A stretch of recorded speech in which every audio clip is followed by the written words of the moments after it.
Hey, what's up, guys? Welcome to the morning stream. It's 11:37. We're like an hour late. Um, but that's because I'm on vacation. Karis is on vacation. We're on a staycation where we stay at home. This is gonna say We're gonna say restock Paldean Fates. Finally making it back to the menu. Wait, did I start this stream on the right channel? Wait a second. Which channel did I start this on? Oh yeah, we're on the right channel. Okay, good. Because I had swapped over to the I have two YouTube channels. I swapped over to the secondary channel, and I couldn't remember if I'd swapped back. All right, good. So, Paldean Fates, pricing up consignment. New breaks. Yep, we have new breaks coming. Let's say new fun breaks. All right, new fun breaks. We're going to save on that. Paldean Fates, $26 a pack. We have the Great Tusk box, which will be $300 if you want the whole box. And there you have it. It's not as cheap as I'd like it to be. I honestly wish we had the product cheaper, but just be aware, we got it off the secondhand market. And always when you do that, you pretty much have to put a little premium over it, or you're just breaking even at that point. So what will happen over time, though, the price, the value of the cards will go up over time. And then, my price will probably seem more evened out to a certain degree. So let me go ahead and post this in here. Oh, wait, that didn't, oh, it did work. Okay, good. All right, we have two messages from Mike's side. Oh, yeah, Mike's side's just talking. Yeah, we do the IVF tomorrow. It's called the transfers, when she actually has the embryo implanted or something. It's kind of weird to talk about, but yeah, it's the most important step, I guess. So that's tomorrow, and it's just a little doctor's visit. It's not that hard, but she took the whole week off because we're just gonna like relax and enjoy having a whole week off during this time period. All right, so changes to the tag order. It says, let's see. Let me throw all these away. Got a bunch of emails here. Looks like he just, tag just changed a couple names of a couple cards. That's fine. Do not reply. No problem, fam. No reply incoming. So we'll delete these emails. Yes, the emails are deleted. Reminder, Mr. Anthony Rodriguez sent $30. And Mr. Anthony Rodriguez sent $30. So, Mr. Anthony, we got to find out how to fix all of the orders you had just made, because it was not just one or two of them. It appears it was all of them. Alex PSX says Harry Potter box with shipping. Ship Mickey Mouse bubblegum card and Charizard 507. Oh, and Charizard. So, Mickey Mouse and Charizard. Could you explain the Charizard to me real fast? Yeah, could you explain the Charizard? Is the Charizard like, is it a graded card or is it a raw card? What is it? Well, I've been watching a ton of the trial for that Corey lady. That's some exciting stuff, man. Not exciting, but like captivating. Like you want to know the outcome and all that. All right, here we go. Let's open up the chat. Why is Cash App weird? Oh, let me turn this down. All right, and then let's pause this. Pause. Wait, can you pause it and does it still show the messages? I had the Japanese card graded. Okay, so you've got a graded Mickey Mouse bubblegum card and a graded Japanese Charizard. All right, that's all I needed to know. So let's start out by getting you a label. Let's reset the shipping software. New day, new shipping software. Paldean Fates, back in stock, guys. $26 a pack. You could get a whole box of it. The Great Tusk box for $300 if you'd like. It's nice to have it back on the menu. I just bought a second round of it today after the first round arrived. It's pricey. I bought it at the latest price, so, my price will not look that impressive, but it's just how it is. And kind of like how the Ascended Heroes, I'm afraid it's a little pricey too, but maybe when I go for a restock on Ascended Heroes, you know what we're waiting for? We're waiting for Ascended Heroes to, they're probably going to release like a premium collection box or a bunch of those, what do they call those? Booster bundles? Yeah, the booster bundles will probably drive the price down. But at the moment they do some reprints on that set, it's going to help a lot. All right. Alex PSX. Ooh, this is trickier. Okay, let me see. We're going to have to use your real name. Okay.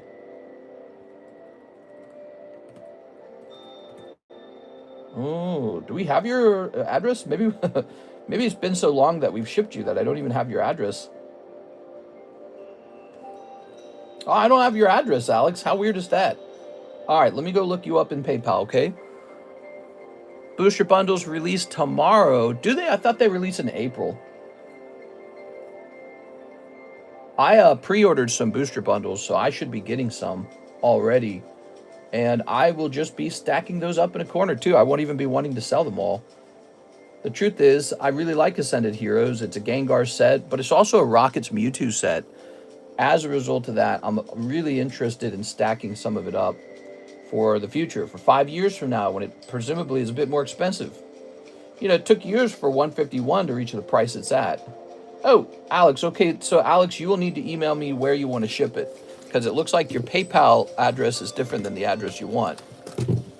I sent an address. Oh, right, you've got me on Discord. You don't need my email. All right, give me a second here, Mr. Alex.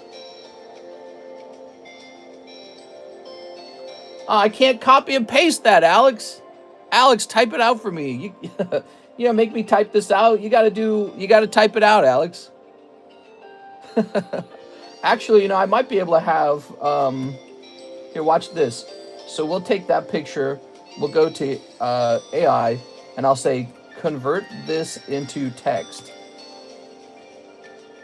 Analyzing image, here's the text. Ah, look at that, easy, all right. Well, hopefully we can trust it too. Hopefully it didn't make any mistakes when it did that. Isn't AI amazing? All right, so now AI has converted it into text for me, and we're all good. And I can get your email from the PayPal, so we're getting your email from the PayPal now. All right. And now we're going to create a weight for this box. We want it to be heavy enough. All right, good. Open the Pikachu. I remember Hero, Fenry, and Misto. Grape Hero? What? All right, so let's hit print postage on this so it'll format the address now. We're waiting to see if we have up-to-date rates. Yeah, you're always waiting to see if you have up-to-date rates. Thank you, AI. Yeah. Yeah, AI can take an image and convert it correctly into text. All right, so check your email, Mr. Alex. You should have received a tracking number. You'll want to check that. You'll want to make sure the address looks correct so that there's no mistakes. And Alex, you could have purchased $20 of shipping protection now. That's a thing now, guys, shipping protection. All right.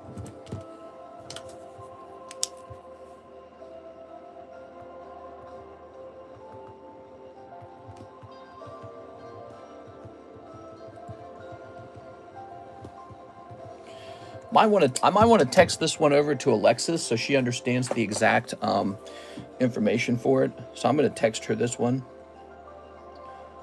If you don't mind, just take a second.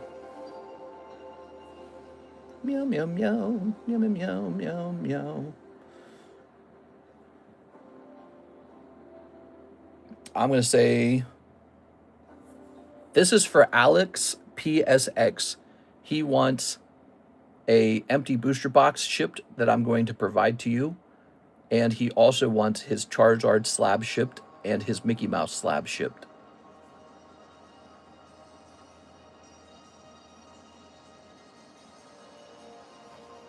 Okay, just letting you know. All right, there we go. Now, let me go grab that box and put this label inside.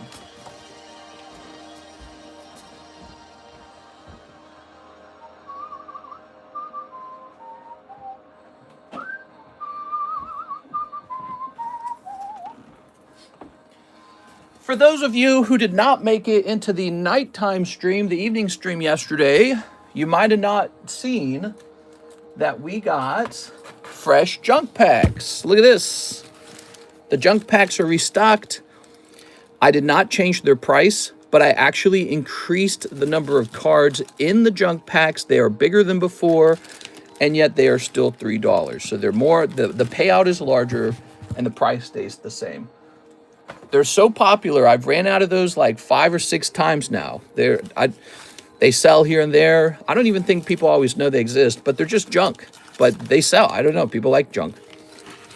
All right. Tacos, what's your original name? Hey, what's up, Mr. Chad? What's up, Mr. Whipple? You know what? I don't like looking at the comments from the app in vertical mode. I am gonna go open the comments on the website. So that's how I set it up for vertical. For vertical, I set up the comments from the YouTube web browser because you get to see more comments this way. Here it is. Yeah, okay. Do you think it's sus if an eBay seller sells raw and graded cards in their store? I think it's 1,000,000 times sus. Yes, sir. For example, if you go to a Rip and Shipper's website, and I won't tell you who, but if you go to his website and you notice he's selling Paldean Fates booster packs and it looks like a great price, but then because you searched Paldean, you also notice he's selling the hits from the set. That's very sus. That's sus as hell, dude. That's mega sus. Yeah, that's what. What the hell? I don't buy from people like that. When I source product, you know what I do? I check all of the product that they sell. And if they sell the chase card from this set, I don't buy from them. I don't do that because it means they probably opened it. I also don't buy from people who are selling graded cards from that set. I go, I don't know, bro. So it's tricky. I get it. Card stores want to make some money, but there's a very good chance they could have searched their own product for the chase card, pulled it, and then said, all right, sell the rest of this to the suckers. You know? So we know who he is. Drop his name. What's up, mister? Very true. It's Sussy Wussy. But here we are. We have our Paldean Fates, and I will not be opening these for myself. They're only for you guys. Very unsearched. And when I source them, I don't buy from people who sell the chase card from the set. I look at what the seller is selling to make sure they're the kind of seller who only really sells sealed packs. That's it. So that's what I do for you guys because I care. Because I want big chase cards, and I want you guys to get your best pulls. Look at my collection. My collection's so good at this point. I don't really care as much about ripping people off by doing tricks, hidden little card shop tricks like searching or weighing. I don't really care about anything like that. I just set a profit margin on anything I sell. It's the same profit margin most of the time. And then I try my best to get you guys your best possible pulls. That's all I care about after that. So it's a very good strategy. That's my business vision. That is my goal. I just want you guys to get your best possible cards. Look at this. We helped Mr. Javier get this card. He pulled this probably for like 25 bucks out of the live custom box a little while back. So he pulled this for like, I don't know, it might have been like 50. And of course, you got to kind of add in the ones that he missed. So maybe if you add it all up, it's closer to the real price of the card. But he pulled it out of the live customs for 400. Now, eBay last sold is 1,200 already. Isn't that wild? So this is a consignment slab. You can put it in slab away. You could buy it outright. But at this point, his card's probably worth 1,200 because of the last sold. And again, he probably pulled out of that box on like a $50 order. So I love that kind of stuff. The real question I have for you, Javier, is why not just keep it, actually? I mean, this is a solid card. Level X Mewtwo is pretty good. But if you want to sell it, that's fine too. People have favorite Pokemon or they have favorite sets, so that's fine too. I actually enjoy thinking that I'm helping somebody acquire some card that they keep and that they really enjoy. You know, I like it. That's what I like about this job. It's a cool job. Oh, my eyes itchy. Yep, 50 bucks. Selling raw and graded cards isn't the same as selling the hit and searched packs. Every card shop sells raw and graded. I totally agree with you, Mike's side. There probably are card shops where, well, they have to obtain it somehow, you know? So what are they doing? Are they going to other card shops to obtain it? That's kind of weird, isn't it? I mean, because Pokemon doesn't sell the hit card out of the set. You have to pull it. Somebody did. So the card shop's either buying it from another card shop, which doesn't really make a lot of sense. because the cheapest way for that card shop to acquire that chase card is to open their own damn product. And when they do that, they're going to hit like a booster box that had the hit in it, right? What do they do with the rest of the booster boxes from that case? Well, they sell it to you. You're the sucker who bought it. You're the sucker who buys the search product. So it's kind of like cheating. Like, I feel like if somebody in the card shop, like a customer, they pull the chase card, that's fair game. And then everyone just kind of shares, you know, the losses, the misses, the cold ones, right? The cold ones are spread out amongst the customers. But the person who benefited from the chase card is the group of customers. One of them pulled it. If you're the card shop and you pull the chase card out to sell it in your little glass cage, and then you sell the cold ones off to your poor customers, you're hosing them down. You're hosing them down. You're saying, I'm such a good card shop. Look, we got great prices on our booster packs. I'm sure he does have great prices on his booster packs. He needs you to buy the rest of his cold ones so he can pull another chase card for himself and hose you down again. So, you know, it's different card shops have different philosophies. I think card shops that are knowingly taking chase cards out and then selling the cold ones to the customers at a low price, I don't like that kind of stuff. I think it's pretty, I think it's a scam, like a genuine scam. There's a difference between price gouging and searching and weighing. There's all kinds of different problems in the hobby, and it's like, you try to find a balance on what you think is the worst offense. I don't know. All right, so I like this Sylveon a lot. I also like this Arcanine a lot. Look at this Arcanine. So we're selling this for our friend Pat Gibbs, and it's going to be a new gym break because it's a fantastic card. And it's actually going to be a $30 gym break because I think it's so good.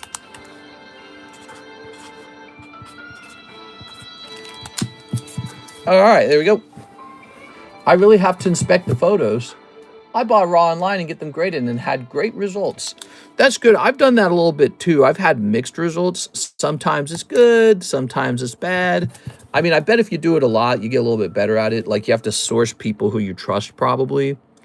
Because there's a lot of people who will take like a bad Pokemon card and they'll be like, Charizard, mint. And then they'll take a picture like this so that you cannot see that it's off center. You know what I'm saying? Like, they use all kinds of tricks to hide it. And then there's people who use stock photos, or, you know, I had a Japanese guy and he sold me it was like a $2,000 gradable card. And it was a damaged card when it arrived. Why? Because he was using someone else's photo to sell it. So the photo he showed me had no damage on the card, and then it arrived, it had damage on it.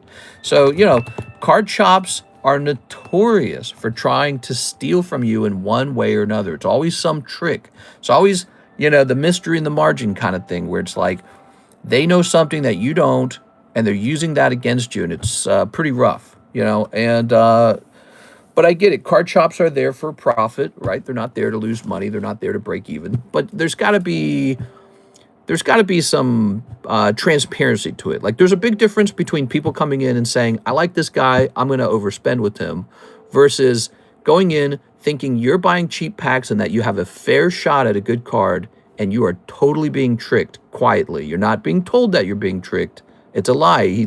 He's already pulled the hit out, and he's giving you the leftovers, and he's not telling you. There's no transparency. But you think you're getting a good deal because the packs are cheap. So you go, oh, this is a good deal.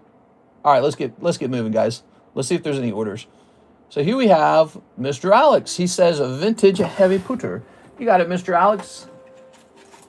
So we just created a new break. That Arcanine is a new gym break. Exactly. Avoid listing that is not straight photos. Yeah. Whenever you see the angle, you know it's gonna be like real thin on one side. Mint Charizard. We do not guarantee the grade. Mint. This is mint Charizard. All right, very good. They do that heavily with Chinese cards. I prefer to see my cards in person. I find the best singles come from people with low feedback. Sloth grip. Here we go. The best way to buy singles is to get them already graded. I mean, if you look at my history, I don't play around with singles too often. I do buy some Japanese ones, but I don't buy a lot of English ones. I don't play with it very often. All I do is I go straight over to the PSA 10s. I know Maybe that sounds a little unskilled or something, but you know what? I've just been doing this for a while, and I feel like it's so satisfying when you get lucky. But when you're doing the math, the odds of getting lucky versus unlucky can be really, really bad. I mean, for you, maybe you've had overall good luck, but there's people out there who have overall bad luck with those grading those English cards. But yeah, I think if you can buy them in person from a person who doesn't like to grade cards, that's great. Actually, I did just buy some English singles last night. I won't say what it is, but I bought a couple that you guys will find pretty fun. You won't see them until they come back from grading too, so it'll be a while. Mr. Alex, not a snipe this time. No hollow in there. Let's see. My favorite thing to do is to just pay, you know, fine quality stuff. Maybe you pay a bit of a premium for it, maybe not. Maybe you get a good price, who knows. But I like to find stuff that I think is pretty good, and then I just keep it. That's the trick. I just don't sell. I just keep it. I let it get older, you know? I've done that with a lot of cards. I just let them get older.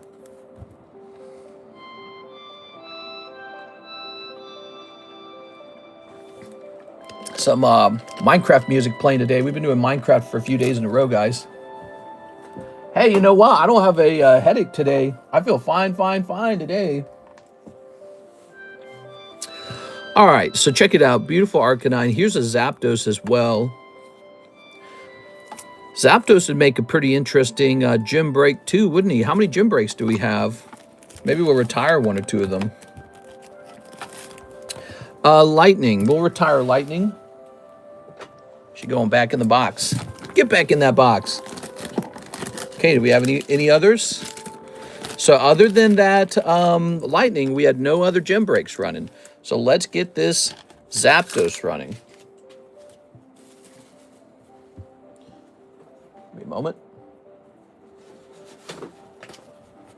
I'll trade a kidney. Mr. Is a $500 life-size Dobby statue a good investment?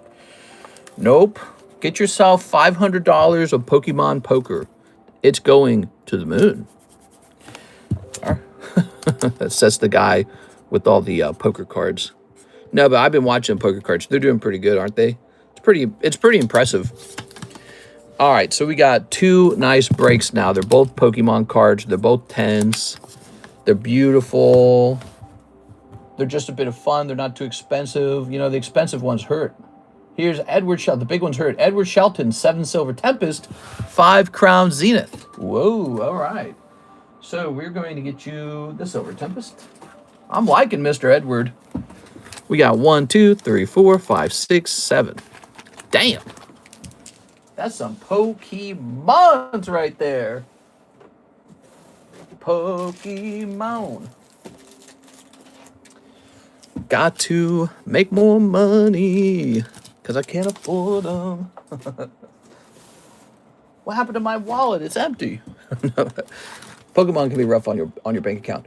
Could you give me your opinion on why Topps cards have barely appreciated over the years? Seems like it could be a good investment as every other vintage card has gone up so much.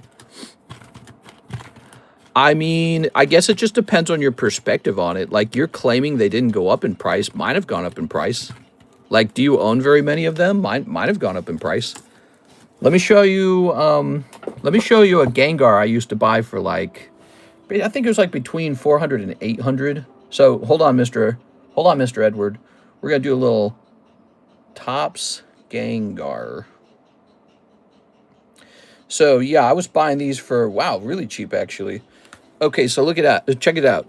So there's Gengar for like 291, 400, 427, GBP 282.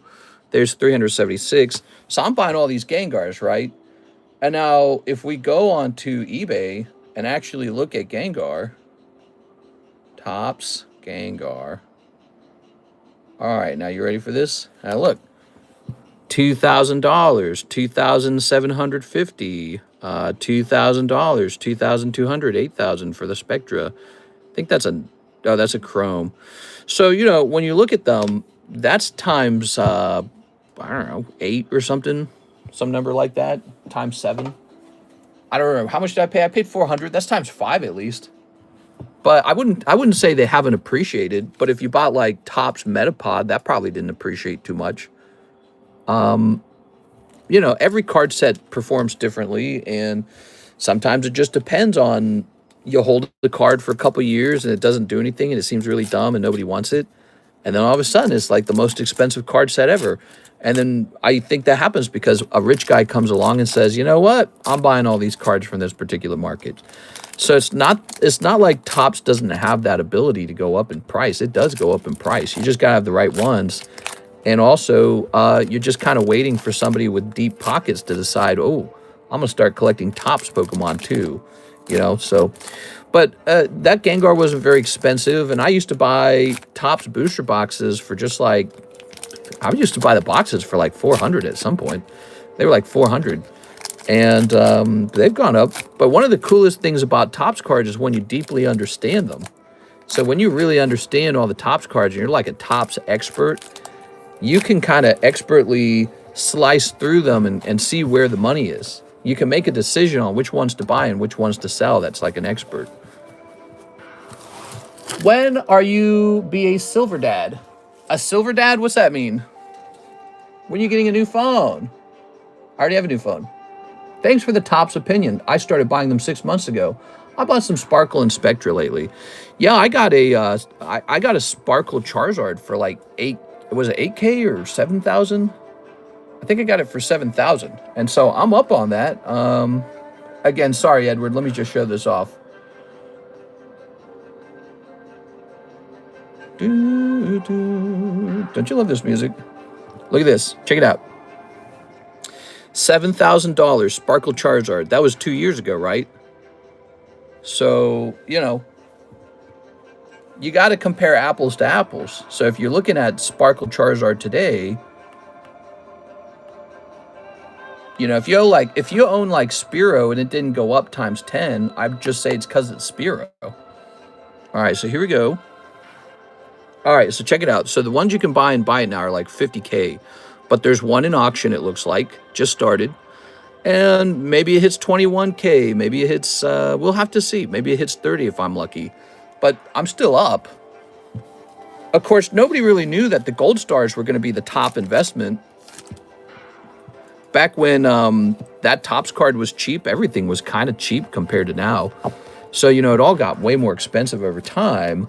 And who could have known exactly what to buy? Nobody knew exactly what to buy. That was part of the fun of it. And so I bought myself a little Gengar, bought myself a little Sparkle Charizard, and they have gone up. But yeah, of course, the Gold Star Gyarados is maybe doing better. So maybe I should have just bought Gold Star Gyarados. But how could I have known that back then? No one knew what was going to explode the most. And besides that, there's still time for Topps to actually catch up. Same with like Poker Pokemon. Like when you look at Poker Pokemon, it is cheaper than other Pokemon cards. That doesn't mean it's going to be that way forever. It's just, it is a bit more of a niche product. Or Cardos Pokemon. I was showing off how the Cardos Charizard, he had just sold for 30K. And I bought mine for 10K. So he has gone up by triple. And that's not as good as the Gold Star Gyarados. But I'm still happy that I own one. It's just a cool card. Here's Araquanid. Ooh, of course, if you're just in it for the money, all you really had to do was buy as much Evolving Skies as possible and nothing else. You didn't need to buy a single other product. And just keep buying it and sitting on it and doing it. Oh, what do we got? What do we got? Yes, Zeraora TG Trainer Gallery. Super cool, man. Look at that, guys. Looking great. Looking not bad on the back. Maybe a little white dot on the bottom there, maybe. Darn. This Pikachu might be worth grading. I know it's maybe a little early to start grading common uncommons, but he's Pikachu, so keep an eye on him. Don't lose him, okay? You don't want to lose him. That's why I got a Gold Star. It's a solid hold, and it's going crazy right now. I loved opening the little bit of Topps Pokemon I got to open as a kid. Yeah, when I was a kid, we actually all got Topps cards. And so maybe everyone didn't do that, but Topps actually is a nostalgia product for me. I had Topps cards in my collection. Some other kids did too. If you've never collected Topps, you just might not be used to it, but it's still kind of cute. It's the Topps Company. Hello? The Topps Company. It's an extremely good company. They've been printing top quality product forever. It's Topps. the Topps company. So, you know, Topps Pokemon's cool. I don't see a problem with it. It's pretty old. It'd be nice if they could print a new Pokemon set. I think we were all hoping that that would come true or something like that, but so far it has not. But even if it doesn't come true, it's still really cool. Whoa, look at that Pikachu, man. He's looking good. Ooh, by the way, get us to 40 likes. I'll start the giveaway, guys. Got to hit 40 likes. That's the rule. So you all know the rule. It's 40 likes and then the giveaway begins. Here's Hop. Here's Gudra. Ooh, very good. All right, this set's just handing out bangers. That's a hit.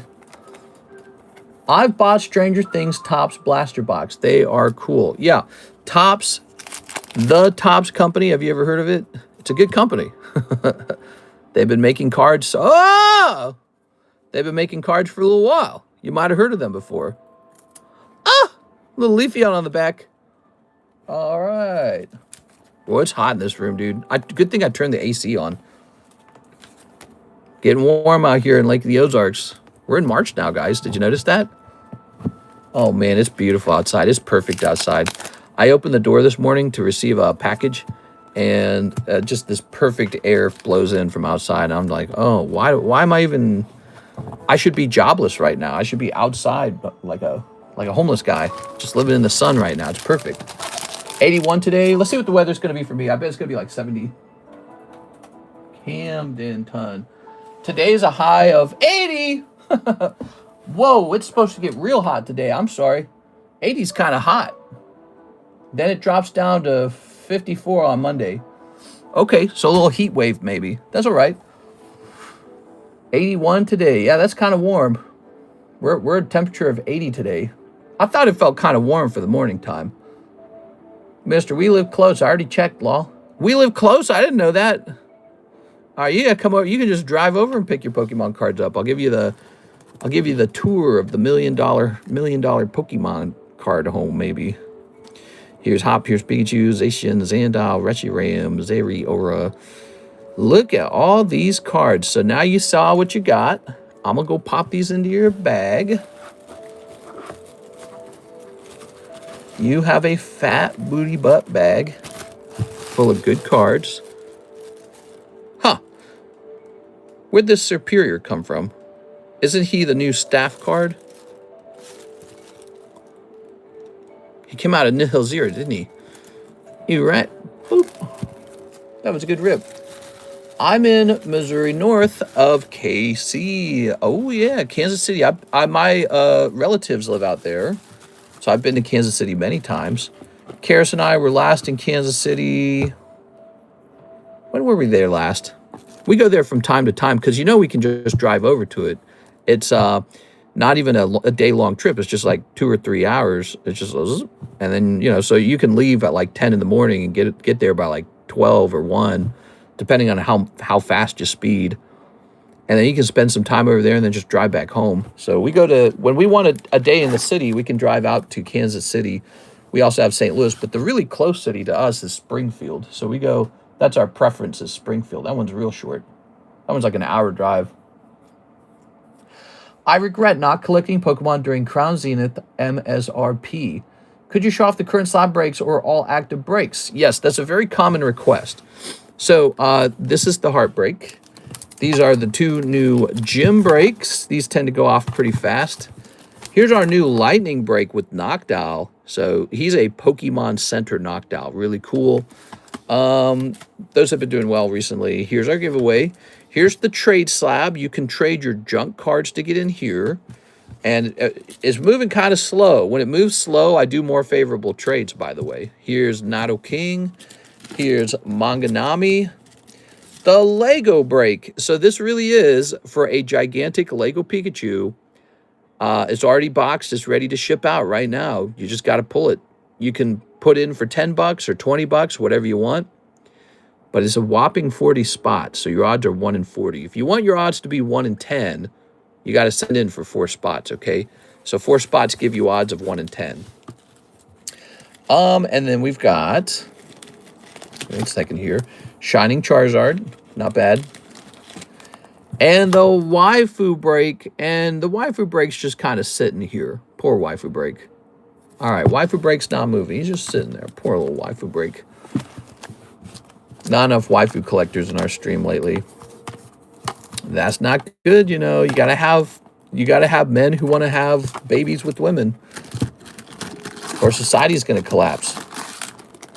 We are. All right. So, and then we've got these two pack splits. Breakthrough and Gym Heroes. Ooh. That one just started.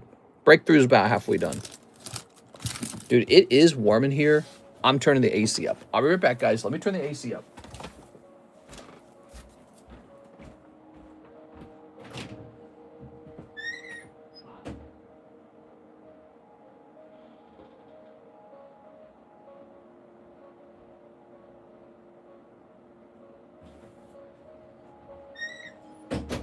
And didn't I bring in another drink? I thought I brought in another drink. Don't I have a fresh drink somewhere? I finished my drink, but I had another one. Let me look for it real fast.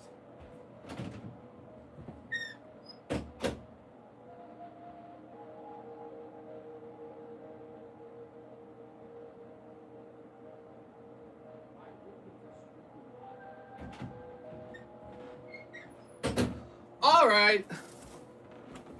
Who's still here? Whoa, whoa, whoa, whoa, whoa. Look at this. This arrived. Funny, we were just talking about Topps cards. All right. Bro still forgot the Tyranitar. Tragic. Need the new sets, mister. You've missed so many good ones.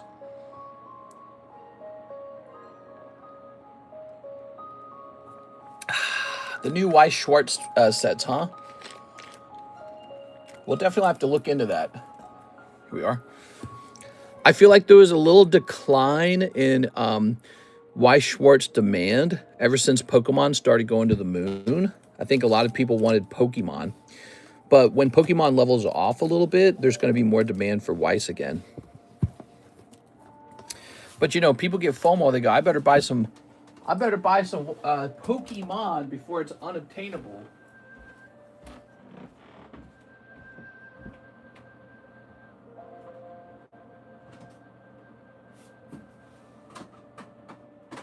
Okay, so it looks like we're not opening that box. The green label box is going to stay sealed. Look at this. Look at this.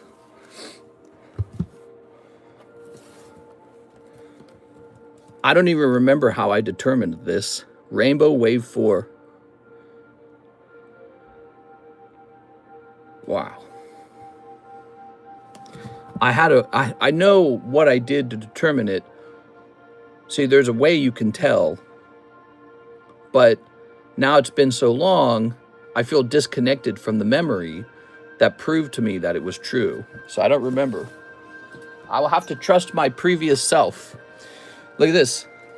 Rainbow Wave 4. 2 boxes of it. That is so good.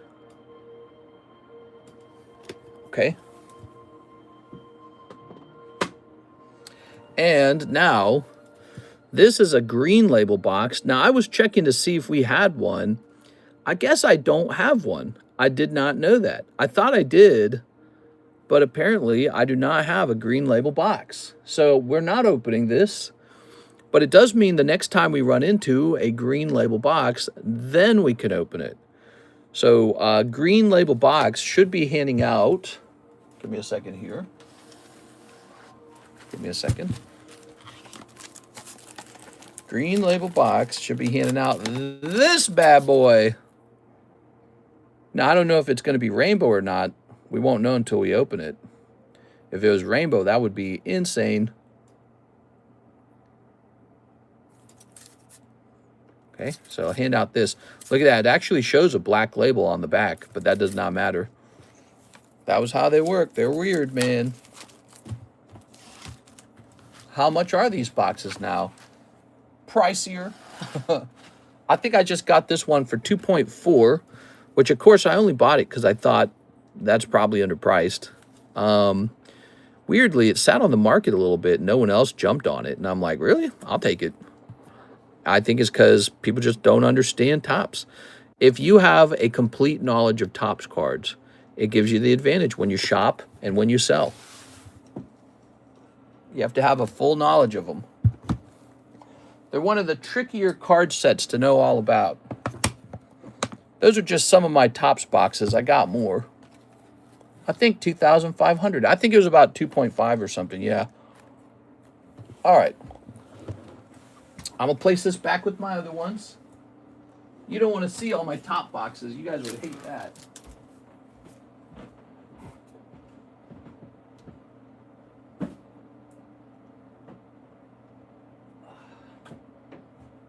All right. How about that? Cash me outside. Tops is just too hard to grade. No interest in opening packs of it. Well, what did I just show you? That Kadabra, right? I graded that. Bada bing, bada boom, I graded it. All right, thank you, Edward Shelton, for the big order. Who's next? Who is next? We're hitting refresh on the website. Do we not have the website pinned? I'm sorry. Let me get the website pinned, everybody. All right, let me get the website pinned. There's so many little rules to remember. Yo, mister, am I in this round of the Lego break? I'll look it up for you. Give me a minute. Just let me pin the website first. I didn't realize it wasn't pinned. Hey, what's up, Mr. LaFlame? So that's a new box of tops in my prestigious tops collection. I don't know how prestigious it really is. I think there's people who look at it and they go, ew, tops. I don't feel that way about it. And I don't really worry about it. I just like what I like, and then I just get what I like. It went 2, 3, 4, 5, 6, 7, 8, 9. Was this 9? 9, 10, 11, 12, 13. I might have miscounted. So there it is. You are in. Now, if you want a 1 in 10 odds, you need 4 spots in there. That would be the standard $40 for a break, right? So we made it really cheap to enter the Lego Pikachu break. But it's really, you want a 1 in 10 odds, you need 4 spots. That's what you would need. Let's see. Hello, Mr. in chat. What's good in the hood? Tops is too hard to grade. Yeah, tops is hard to grade. That much is true. Okay, man, it is hot in here, dude. It's mega hot in here. This room, this part of the house always heats up more than the rest because it faces the sun in the morning. Here's Nicholas Pacheco. He says, custom payment, Zapdos break. All right, the Zapdos break, guys. That is one of these new gym breaks. You're welcome to join it. Dang, that's tempting too. Why must I have no funds? Go make that money! I always say that in this stream is we're very pro helping you guys feel ambitious, improve your careers, increase your income, because then you can come back here and open some cards, okay? So I got to help you guys with your jobs if I can. Maybe give you a little motivation or encouragement. So there we go. Nicholas Pacheco, he's in. Let's go Korean Glory box. You know when January tax sub is going to return? Probably pretty soon. Tax has been sending me some messages saying, okay, we changed some names on some of your items. That's usually a good sign that it's getting ready to return. We got 2 Harry Potter packs, $5 each. I found these, so we're sold out of these, but we got these 2 last packs, $5 each. Oh yeah, we're supposed to work on this binder break. The binder break has 2 people in it. The jumbo break has 2 people in it, okay? Binder break, jumbo break, both have 2 people. I think we're supposed to add stuff to that break. What should we add? Don't tell me you want me to add the good stuff. You won't like it if I add the good stuff.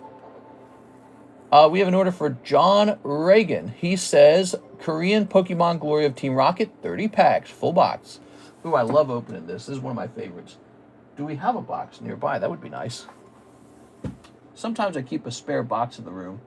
Let me go get a box, okay? I'll be right back. Add some poker cards. We got a lot of poker in there, but I can add more. I don't care.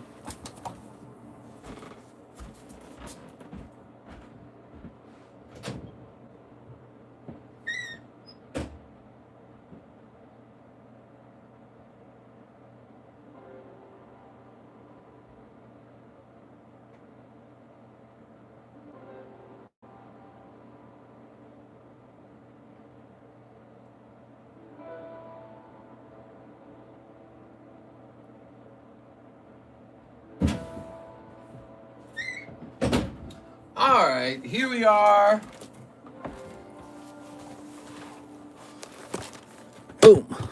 2 of these.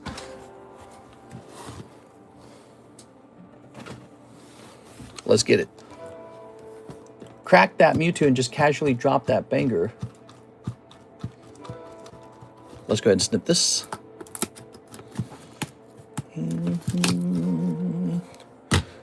Meow, meow, meow. Meow, meow, meow, meow. Meow, meow, meow, meow, meow. Ugh. Okay. All right. Mr. John Reagan, are you ready?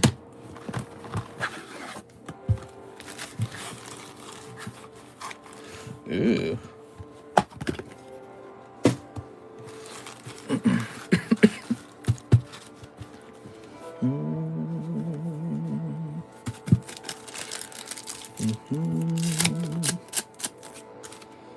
I had some frozen gyozas this morning.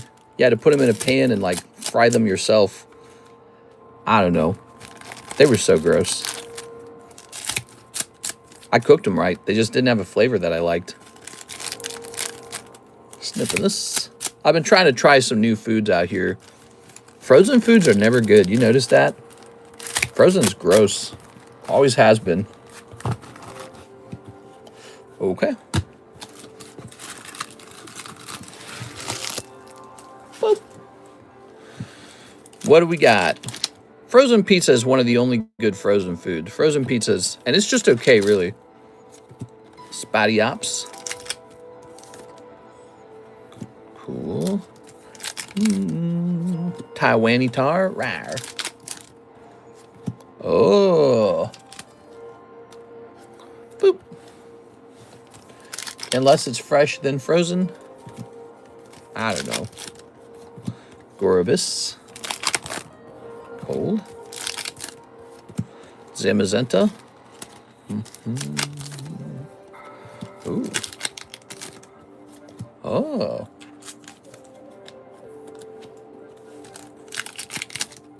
Ooh.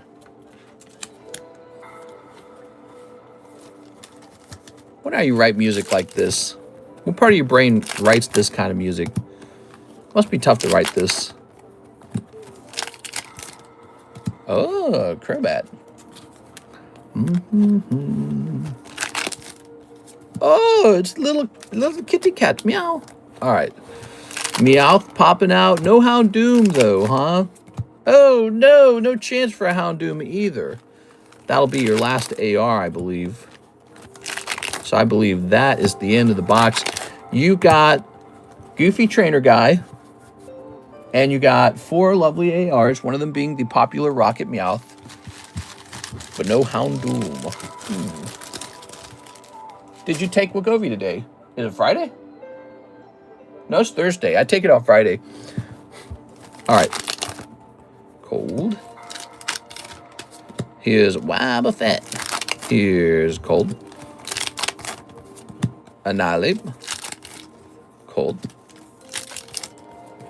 The Olive Tree. Cold. Cold. All right, there you have it. The rest of it was just going to be a little bit of junk. There is a video circulating, but it doesn't appear to be real, as the F-35 in the video was not maneuvering or dropping countermeasures. What? Boop. What are you talking about? Did I miss something? I feel like that comment kind of came out of the blue. So there you go. You've got Team Rocket, Manfred, whatever his name is. The Zamazenta no one asked for. There's really nice Meowth.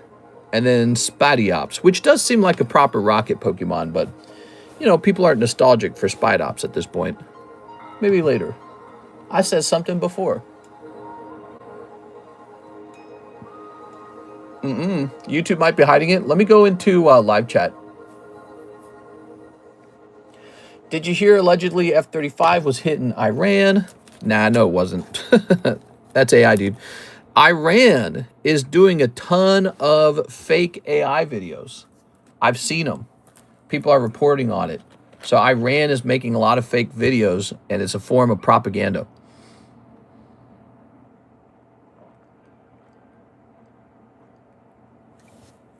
They're making a lot of it. Like, they're making claims that they've already killed 600 U.S. soldiers. They're making claims that they already took down like 2 U.S. carriers. None of that happened, because if it did, you would not hear the end of it. The moment one of our guys dies in the war, you hear about it all over our news, because, you know, we really don't like it happening. All right, here it is. Not one of our guys. No, John Reagan, let's find you. All right, John, I assume you have a bag. Let me turn this music down a little bit. All right. Mr. John. An F-35 did an emergency landing. Oh, well, I mean, if an F-35 did an emergency landing, that's not the same as, like, a guy flying an F-35 got shot down and killed. Let's see. Here we are. Ooh. I was actually listening to a war video where it was somebody from Saudi Arabia, somebody in charge over there, and they were like super pissed off at Iran, because Iran had apparently attempted to strike a building where diplomats were meeting in Saudi Arabia. And Saudi Arabia was like, this is not, this is not, he basically made this argument that, you know, if you really wanted to end the war and have us be your friendly neighbor, you have to come talk to us, but instead you're trying to kill us. He's like, so it's clear that your regime can't be trusted. So he said something like that. He says something like, your regime's no good, you got to go. It's yucky over there, man. I'm glad I don't live over there. I'm lucky I live over here. All right, what do we got? So I think those were the orders. Not a ton of orders. What's today? It's a Thursday. So Thursday morning, not a ton of orders. We have this gym break, Zapdos. If somebody wants to take a shot at a Zapdos, if you're new and you've never placed an order, we got a first-time order for Arcanine. Give it a try. We have the website. You can order on the website, or you can order direct in the description of the live stream. So there's 2 different ways to place an order. So you can do the website, or if you prefer, you can do CASHAPP, you can do Venmo, you can do PayPal. All those options exist. Now, my job is to get you guys a new break. I wanted to do a new consignment break. We've already got a lot of great breaks. They're all running simultaneously, including this Noctowl, which I think is pretty cool because he's a Pokemon Center card. But I kind of wanted to grab one new consignment break. Before we do that, though, maybe we should finish pricing up those consignment cards. We actually had 3 more to price, didn't we? All right. Show off the Heartbreak Break. Yeah, the Tyranitar Heartbreak Break. Where'd he go? Here he is. Obviously a very good card. Just takes 19 people. That's a lot of money.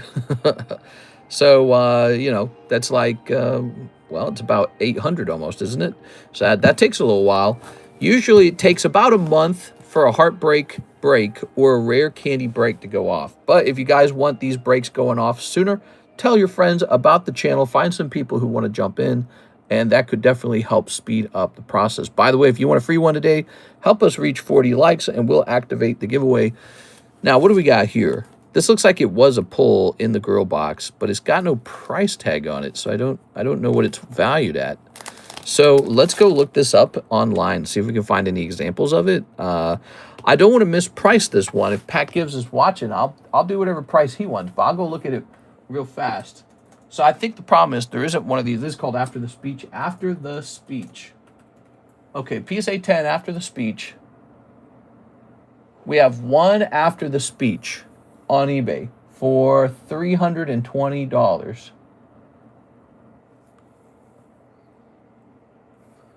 It might be the exact same card. I can't tell because I don't want to compare this to the non-hollow one. So I can't tell if this one's hollow or not. Let me check sold. I remember pricing this before. He must have pulled this out. Yeah, they don't have a way to determine if it's hollow or not. But here are 2 that look like they're not the holographic version because they sold for $50 and $30. And then the one on eBay is a whopping $320. So I suspect, even though it's hard to tell from the picture, I suspect that one is the holographic version of the card. That's why I suspect. So we'll base our price off of that. So we got a pricey girl card coming up here. More like After the Deke. That's right. So this is a pricey slab.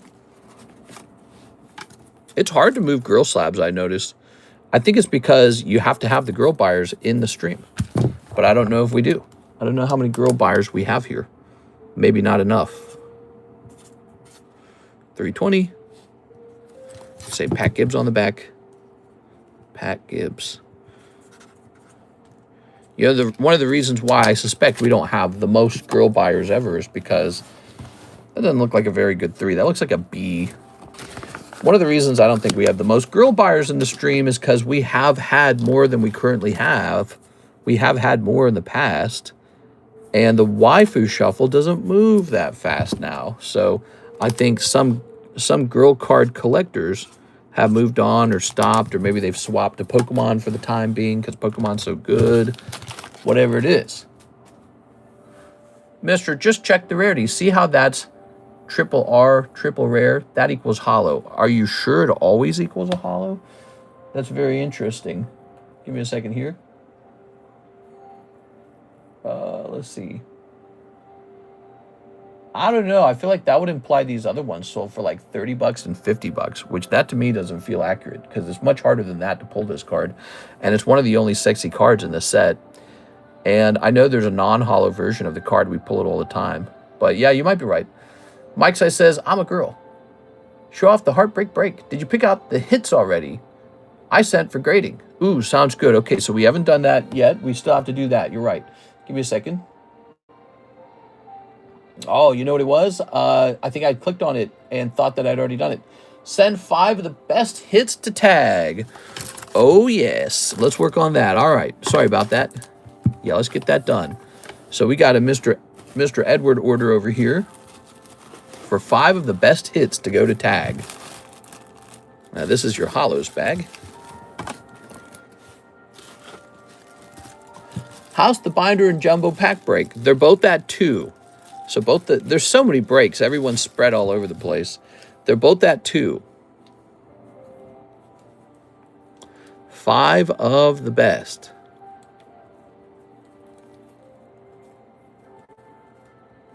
I like Reggie Drago. I think he's pretty good. Absol's not bad. Rowlett's pretty cute. Clefairy's pretty cute.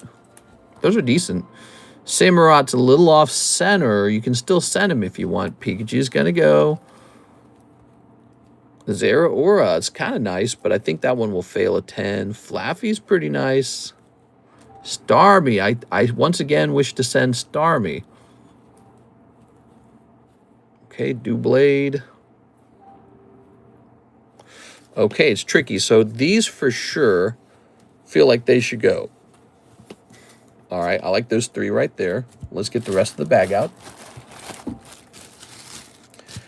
And Spiupa, Bibarel, Raolu, Keldeo, Solrock. That's not bad. A little golden Crobat. Misty's Lapras is usually going to do well because it's Misty and it's Lapras. Let's see. Rockruff. A lot of non-hits in this bag, by the way. Like hollows that I individually sleeved. They really don't need that. We're up to 4. Let's pick out one more.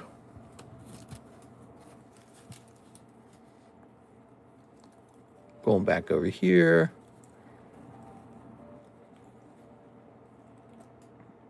Bregson's not bad. I like Bregson.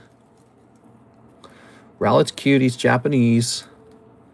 This is good looking, but it's kind of heavy on the top. You can see it right in the front. That one had a white dot on the back. Flaffy's not bad, but I don't think it's better than Bregson. All right, so I think those are my choices. Pokepad for sure. Pokepad's gotta go. It's one of the best. So let me think about it. Probably 1 Pokepad. M'lady, I'll take 1 Pokepad. Okay, there we go. Very nice. Welcome, welcome, welcome, guys, to the Thursday morning stream. How are you guys today on this fine Thursday? We're helping Mr. Edward here with some tag grading. He's got a lot of interest in getting some cards graded. if these grade well and you want to sell some later, I'll help you sell them too, you know. We were helping a couple guys who had their cards come back from like PSA and tag, and they just put them up as consignment. Did you see there's a gem break on a Zapdos, $22 to get into that. It's pretty cool. It's Classic Collection. Classic Collection's been doing well. It's been going up in price. It's getting older. Very pretty, by the way. It's one of those sets where the Japanese version looks better than the English version. It's Miss Alexandra. Hello, Miss Alexandra. How are you today? There's the Lapras. Here's the Poopachu. All right, Poopachu. And here's the Reggie Drago.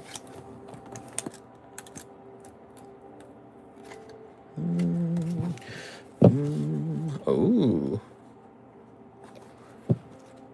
Is the Zapdos a 10 for Gym Battle? Yes, he is a 10. Let me pull him back over here. So that is the Classic Collection Zapdos. So that means they pulled that artwork from an older set. I don't know which set it is. Maybe XY, maybe Black and White, maybe further. I don't recognize him. Is he from Heart Gold, Soul Silver? No, he's from something else. Okay, let's get your name on each one of these.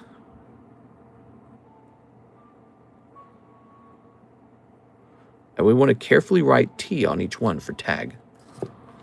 So we get this right all the way through.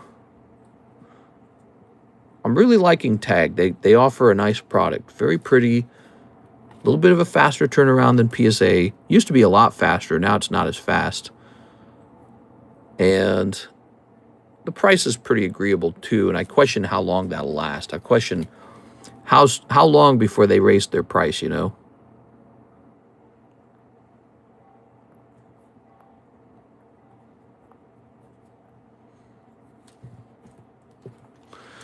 And Edward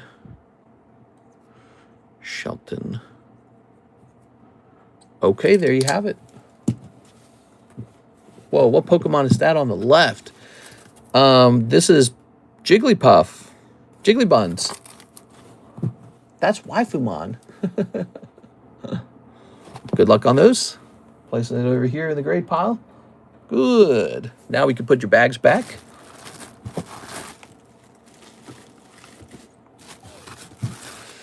Ta-da! All right, lovely. Just popping by to say hi before work, watching from the Caribbean. From the Caribbean? Jigglybuns. Yeah, her name's Jigglybuns. Jigglybuns. So, that order is complete. Thank you so much, Mr. Edward. Today's stream brought to you by Mr. Edward. Edward, how do you feel?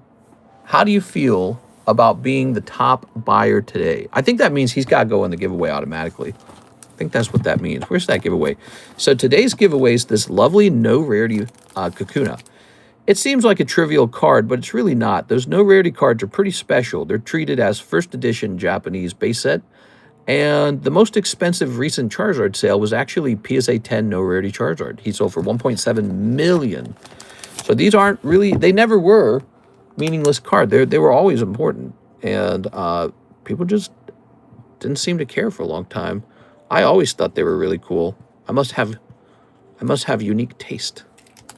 There we go. They have been going up in price a lot though recently. So what do we got going on now? We've got, I felt my phone buzz. Was that something? Oh yes, that was. Okay. Let's see. When Tag came out, you didn't like it, mister. What changed your mind? I don't recall saying I didn't like it. I thought it was interesting. That's why I remember. When I first saw it, I was like, that's interesting. All right. Or I might have said something like, yeah, there's a million pop-up companies. So I might not have dug into it very hard yet. 2 English OP14s. Sometimes I'll say a comment very flippantly because it's so early.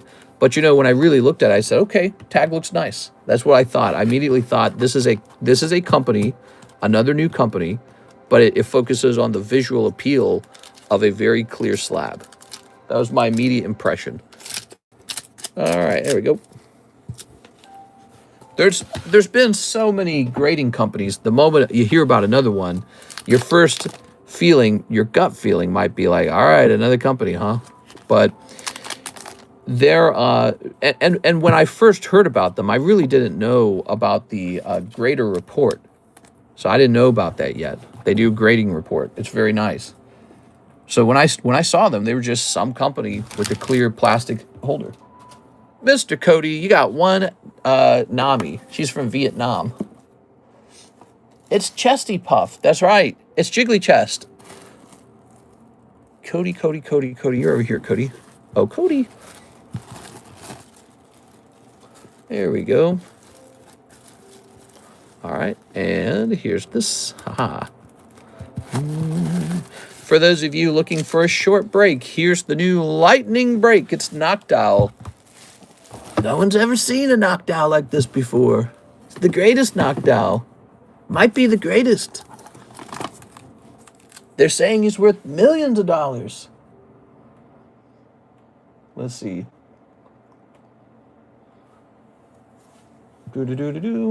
Okay, we're all caught up. It's not a busy stream today, so if you're wanting to open, you will get to enjoy short wait time, short turnover.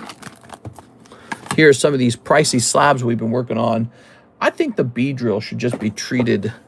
Now, I'll let them be treated as a pricey slab. Why not? I'm going to take a picture of these bad boys and put them in the pricey slabs box. Now, let's keep those rotating. All right.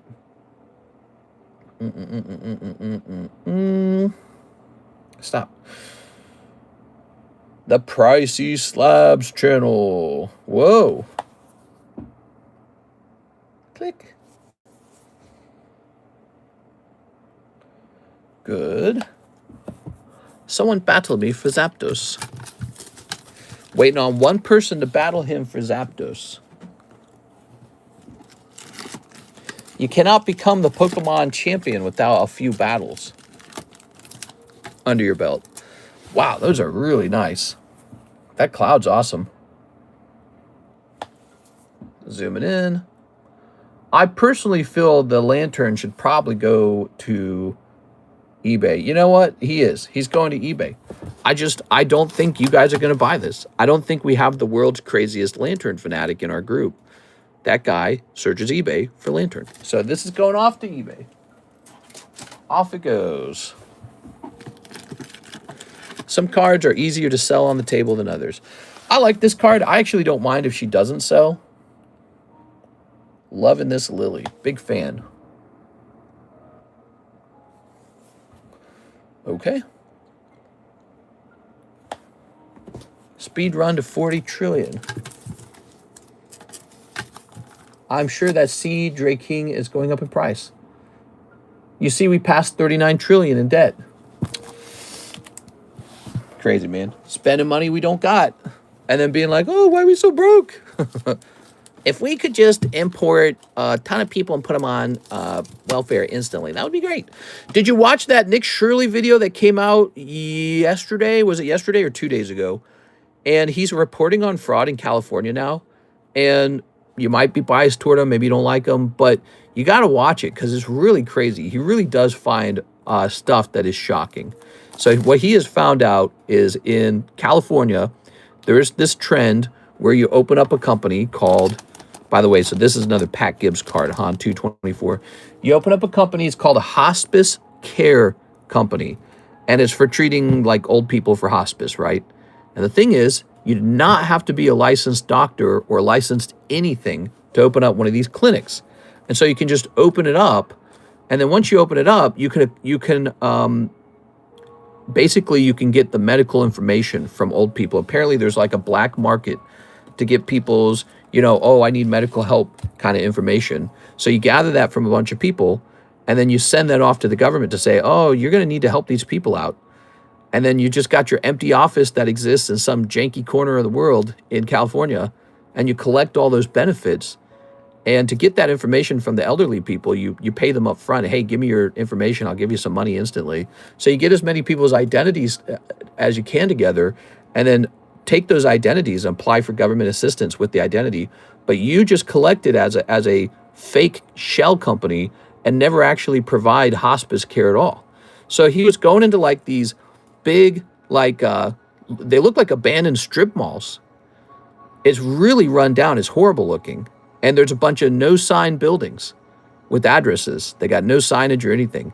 So he goes into this area, and there's all these super expensive, like $250,000 cars in the parking lot, but there's no clients anywhere. It's just empty buildings all over the place, with the owners probably hiding out, I guess. And as soon as he started knocking on the doors, these guys started jumping in their cars and driving away as fast as they could. They were scrambling out of that little strip mall. So he had clearly uncovered what appeared to be a very similar scam to what he had found with the Minnesota Somali daycare stuff. He just found it in a different form, in a different state. But what was also interesting is he discovered more Somalian daycare fraud. It was just so crazy. Same exact group doing the same exact trick. They were even calling it like Learning Center and all that. It was the same name. It was like, damn, dude, it's just the same problem over and over. People found out how to game this. We got 30 children in this tiny little building. You look in the building, it's completely empty. There's no cars. It looks like just a person and their own personal kids in a building. It's like, yeah, we're going to need $4 or $5 million from the government for this. It's like, what? What do you need all that for? All right, let's take a look. Legend of Zelda. I watched the whole video because it was so enthralling. I was watching it going like, this can't be real, man. This is so unbelievable. All right, I've got a price for this. Now, we're not going to copy the PSA 10 price because, to be honest, I think that our stuff is more like a cute thing that you can do with our personal group. It's a little bit like merchandise. Most people are going to pay top dollar for the PSA brand. So ours is going to be a little bit cheaper. But the cheapest one on eBay right now is $75. $75. So we're going to do 20% off of that. I remember Trump saying we would make the debt disappear. That was back when it was at 19 trillion. Let's go ahead. Hold on. We'll do 75 minus 75. There we go. So that's 60. Okay, so we're going to do 60 on Zelda. There you have it. Yeah, he's a big spender. And Joe Biden was definitely a big spender. And we just keep spending. I don't entirely blame Joe Biden or Trump. It's the American people. We vote for free stuff. We vote for Santa Claus. We all somehow believe that there's no consequence to the spending. We go, well, I mean, you got to keep spending. So nobody really believes in punishing the politicians if they overspend. And no one really holds them responsible. So it just keeps going. All right, now this is a very interesting card. We're going to call this a, well, it's really specific. So it's from Silver Tempest, and it's a badly miscut error card. So let's try this. Let's try Pokemon Error Miscut. This one's real off center, so it's cool. I'm getting some results. We're going to try and pick one. It looks like probably the coolest ones are either vintage or they're so badly miscut that it's miscut like this. Check this one out. How crazy is that? So, but the Radiant Serena is pretty badly miscut. I'm looking at some modern ones. I'm seeing a price like 150. Here's another one, 150.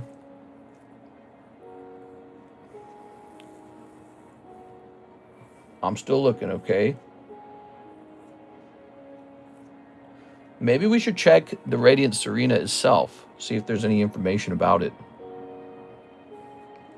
They expend in the Pikachu of Logan Paul. Interest payment's going to hit 1 trillion. Right. Oh, wait, hold on. Wait a second. All right. There we go.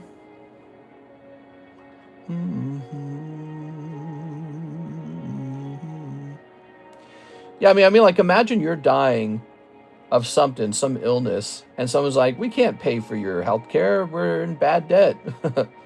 No one's going to care. They're just going to keep voting for, help. That's the problem. You can't blame Biden. I don't even think you can blame Trump. They can't get elected unless they promise to spend tons of money.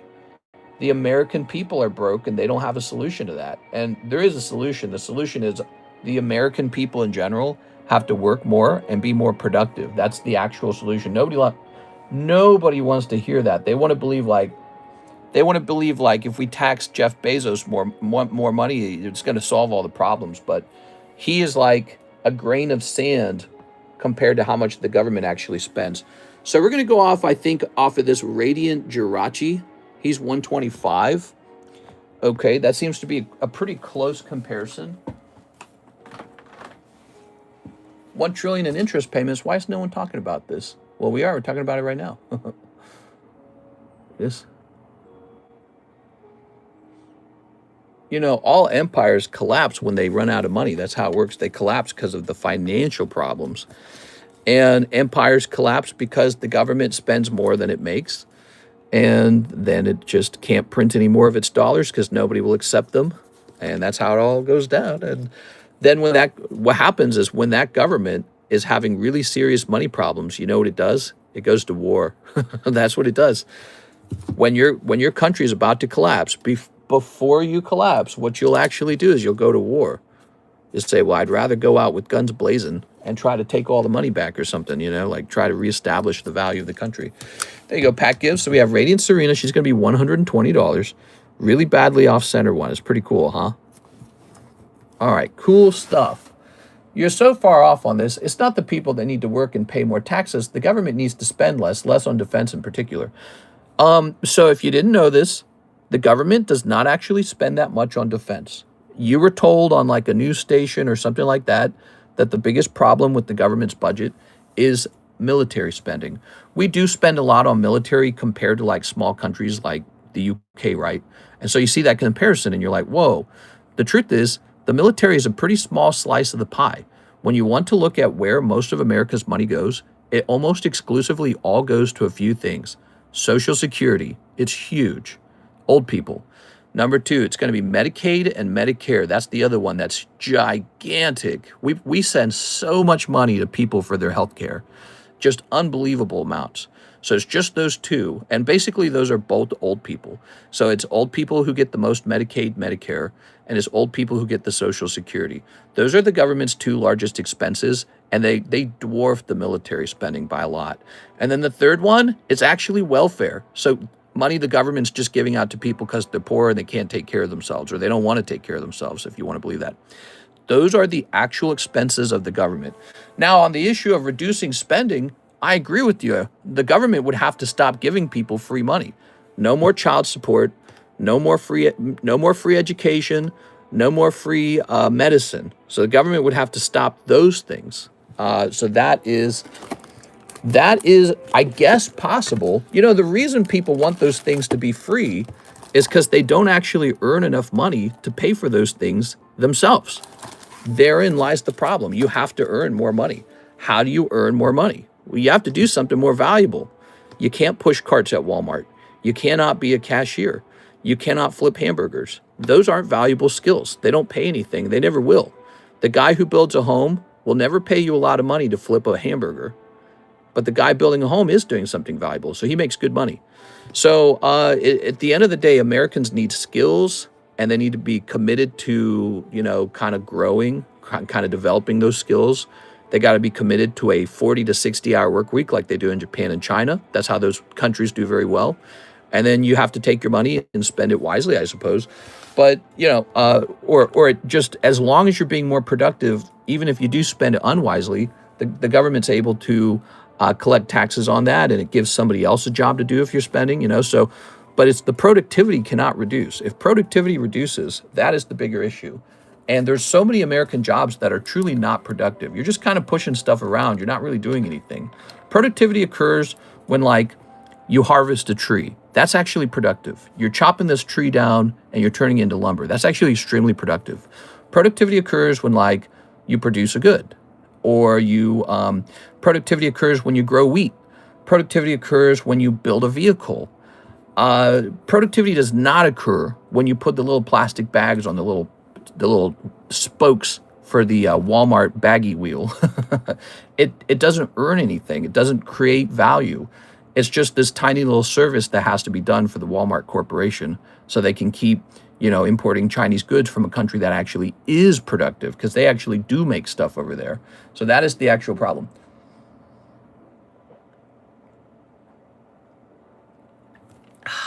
Money is fake. We should use book cards. Rip Social Security. Yeah. The concept of Social Security is doomed because it's a pyramid scheme. The concept of, I love that we're talking financial ideas. I'm actually obsessed with this kind of stuff. So the concept is you have grandma and grandpa, right? And what they need is like a couple kids each. So grandma and grandpa need a couple kids each in order to pay their paychecks. So if the concept of Social Security is that the government shaves some of our money out of our paycheck to pay for grandma and grandpa, well, it needs to shave money out of a couple kids' paycheck. So this system is a pyramid scheme because it relies on grandma and grandpa continuously having more kids than the last generation. So these two people have to have 6 kids, and then all of these guys down here, they have to have 6 kids, and then beneath them, all of those people have to have 6 kids. That's the only way for this to work. Everybody has to keep having 6 children. But what is really going on is nobody's having children. Birth rates have dropped to like 1. So it's going to collapse, or you're going to have to take the entire paycheck of that one kid. That's how much money you'll need to take from him or her. So if you have 1 kid, well, now 1 kid has to support both grandma and grandpa. How's that going to work? It won't. So the government will have to print money, which is another way of stealing. The government will tax you one way or another. But yeah, Social Security, they take a little bit of money from your paycheck. It goes to grandma and grandpa. That works if like 6 kids are working and they're scraping the money out of 6 kids' paychecks. What happens when there's 1 kid? It collapses. They don't have anyone to tax. Well, how many kids is everyone having? 6? Hell no, dude. They're having 1. Some people have more. Some people have 2, maybe 3. But nobody's having 6 kids anymore. That's a thing of the past. Here's Eric Rodriguez, Zapdos Gym Break. Yes, let's get it. All right. It's over. Social Security is a Ponzi scheme. It relies on mass manufacturing of babies. You must produce infinitely growing population. That's why it will collapse, because the population cannot grow infinitely. There's not enough space. There's not enough resources for that. Eventually run out. You cannot have an infinitely growing population. It was a scam. The politicians made it up so they could get voted in. Every single time. It's always a politician saying, vote for me. I'm Santa Claus. I'll pay for your stuff. And then people go, that's good. That's moral. That's great. No, it's not. Because it doesn't work. You got to pay for your own stuff. All right. Here goes. It always runs out of money. Every single time you create some kind of charity ran by the government, someone steals the money, someone abuses it, there's fraud, there's kickbacks, and then they run out of it. And then they start borrowing. They go, well, we don't have enough money, we'll have to start borrowing. And now the government created a debt in your name, the American people's name, and it's never going to be paid off. It's going to be a financial collapse. Are you ready? That's why people like Bitcoin. That's why people like gold. They go, I better get Bitcoin. I better get gold. Because they know it's inevitable. Like, it's not possible for it to keep going. Now, wait a second. Where'd deck number 3 go? Here's deck number 2. Maybe we'll use deck number 2. We're working on deck number 3. Where'd it get moved to? I moved deck number 3 somewhere, and I can't find it. I'm feeling very sad now. Oh, there it is. I found it. Okay. Deck number 3. We need more people in here. It's almost done. Look at it.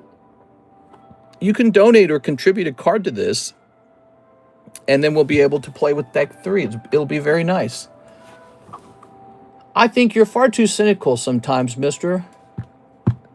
I came from a very rough background where sort of like, you know, it's kind of like the shit hits the fan kind of background. And so the cynicism is in part reality. It's easy to feel cynical when you've seen things go very poorly. But if you've never really experienced horrifying trauma or horrifying collapse, you go, we're fine. This is fine. Nothing to worry about. You know, like if you had one of your legs eaten off by a tiger or a lion, you really know to be freaked out around lions and tigers. But if you've only ever seen them at the zoo and it's just a concept, you go, oh, look, the lion and the tiger. Maybe we can poke them. So then the guy, he says, no, don't poke them. I had my leg bit off. It's horrifying. So I came from a lot of poverty, and I know that you actually have to have pretty good financial discipline not to lose all your money, because the world wants to take all your money, and because it's so much easier to spend than it is to earn. It's just really hard. And so, yeah, we're talking about the government heading toward $40 trillion of debt. And how should our finances be structured as a country? Well, I wouldn't say we're doing a stellar job. I don't know what you guys think, but I think it's pretty bad, actually. Here's Articuno. Like, we should have welfare, but it should be limited to the amount of money that the government earns. And we should have taxes, but it should be competitive with the rest of the world so that we drive innovation. Here's Chien Pao going for Mr. Eric. Hey, all right, round one, Eric. Round two, here's the Fighter Energy. Here's the Spidey Ops. Okay, Spidey Ops versus what? Oh, Garchomp. All right, it's a tie. And round number three, here's Gyarados and Fardacuno. Wow, you turned it around at the end. Nicholas Pacheco, it's your card. So sorry about that, Mr. Eric. It's going to go to Mr. Nicholas. I agree with you on social programs, but they are 200 more billion a year in spending. Where are we supposed to get these great paying jobs? They're all sent overseas, says Stephen Body. Well, Stephen, it's a great subject, and it's a subject that Americans should be infinitely fascinated by, because our goal is to become more productive as a country, not less productive. And the more you understand these subjects in the abstract, the more you understand that money is not just a piece of paper or a number on a page. It's a reflection of human man hours, of labor hours, and then how you leverage it, how you invest it, how, what do you do with it that's productive. So if you work very hard and then you give all your money to a 90-year-old woman who's about to die of cancer and she spends it to stay alive for an extra year, then all your labor hours were wasted. Because it would be very nice if grandma could live to 91, but that money should have been spent on a kindergarten for children, to have more children. See? So how you shift that money around really matters. And but the 91-year-old woman dying of cancer, she's a voter too. In fact, she's one of the largest voting groups in America, called the baby boomers. So they're able to vampire off of you if they want. If they want. Now, will they? The answer is yes. Yes, they will. Bernie Sanders, who's like, we should make, healthcare free for everybody. And I agree with them on some things. I think it should be free, but it should be free for young people. And then after a certain age, you phase out of it. You got to take care of yourself after a certain age. So, but if you make it free for the 90-year-old woman with cancer, she'll spend every dollar of your money, if she can, before she dies of cancer anyways, like a year later. It's just how it is. People don't want to die, and so it's a conflict of interest. People will choose to spend your money before they choose to die. Here's Chenseg Vong. He says 7 packs of Stellar Crown. It's very sad. Life is sad. That's the nature of it, for sure. Life is a sad and scary and terrible thing. But that's the bottom line. They will spend all of your money before, all of your money is the key word. Because they don't care. It's your money and they don't care. They'll spend all your money before dying sooner. And that is the struggle with offering socialized healthcare to society. And so that's an example of a conversation about how do we actually be more productive, but also how do we spend the money in a finer way. As for increasing the productivity itself, we got to give people real skills that actually produce things. So when you go to school, do you really learn how to make an oil rig? When you go to school, do you learn how to start a farm? When you go to school, do you start how to run a lumber rig? Do you learn how to produce a business? You don't learn any of those things. You learn like the mitochondria is the powerhouse of the cell, and then you don't even go off to become a medical person. But yeah, they teach you all this crap in school that you just forget. Here's how I compare it. The crap they teach you in school, it's just encyclopedia, isn't it? It's like you're being told to memorize the encyclopedia, isn't it? That's all it is. It's terrible. It's terrible. They don't actually train you to be competitive and productive. They don't, you're not opening a lumberyard business, but that's one of the most productive things you can do, because you're actually generating materials like rare earth. That's one of the most important things right now. Did any of you guys learn about rare earth in school? I didn't. No, they want us to learn like phonics or something, or cursive. Waste. And that's a government program. It's a socialist government program. Education is. So they say, just give these administrators a whole bunch of money. They'll teach you something. The administrators are like, yeah, teach them phonics. Terrible. Just terrible. We are so wasteful. Bad investment of the U.S. government tax money, and children coming out of school with no skills. And I guess they're socialized. I don't know. That's another thing I've been told about public schools. It socializes you. I didn't go. I feel socialized. And so as a homeschooler, I have my own perspective on that. I was homeschooled.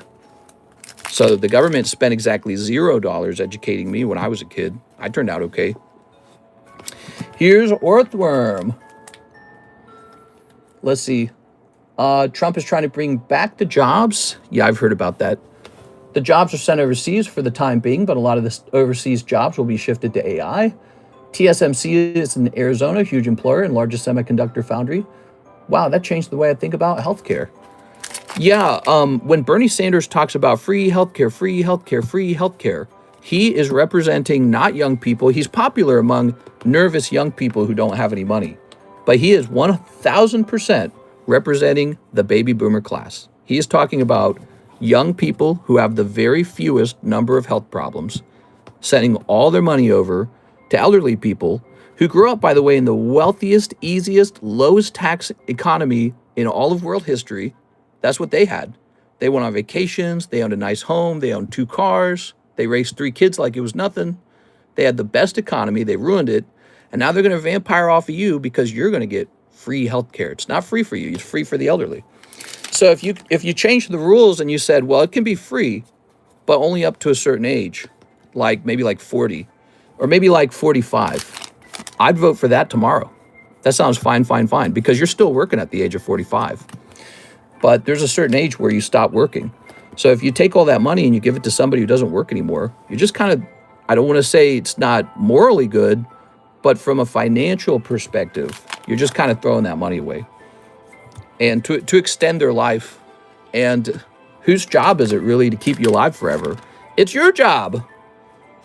Oh, Cinderace. All right. Come on, Pokemon. Every Pokemon's got to be a bipedal furry.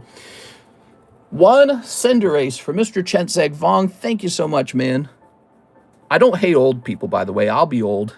I have grandparents, but I just believe it's about making financial investments that help young people. If you spend all that money on the elderly, it seems moral, but you're actually stealing it from babies and from children. So how moral is it really?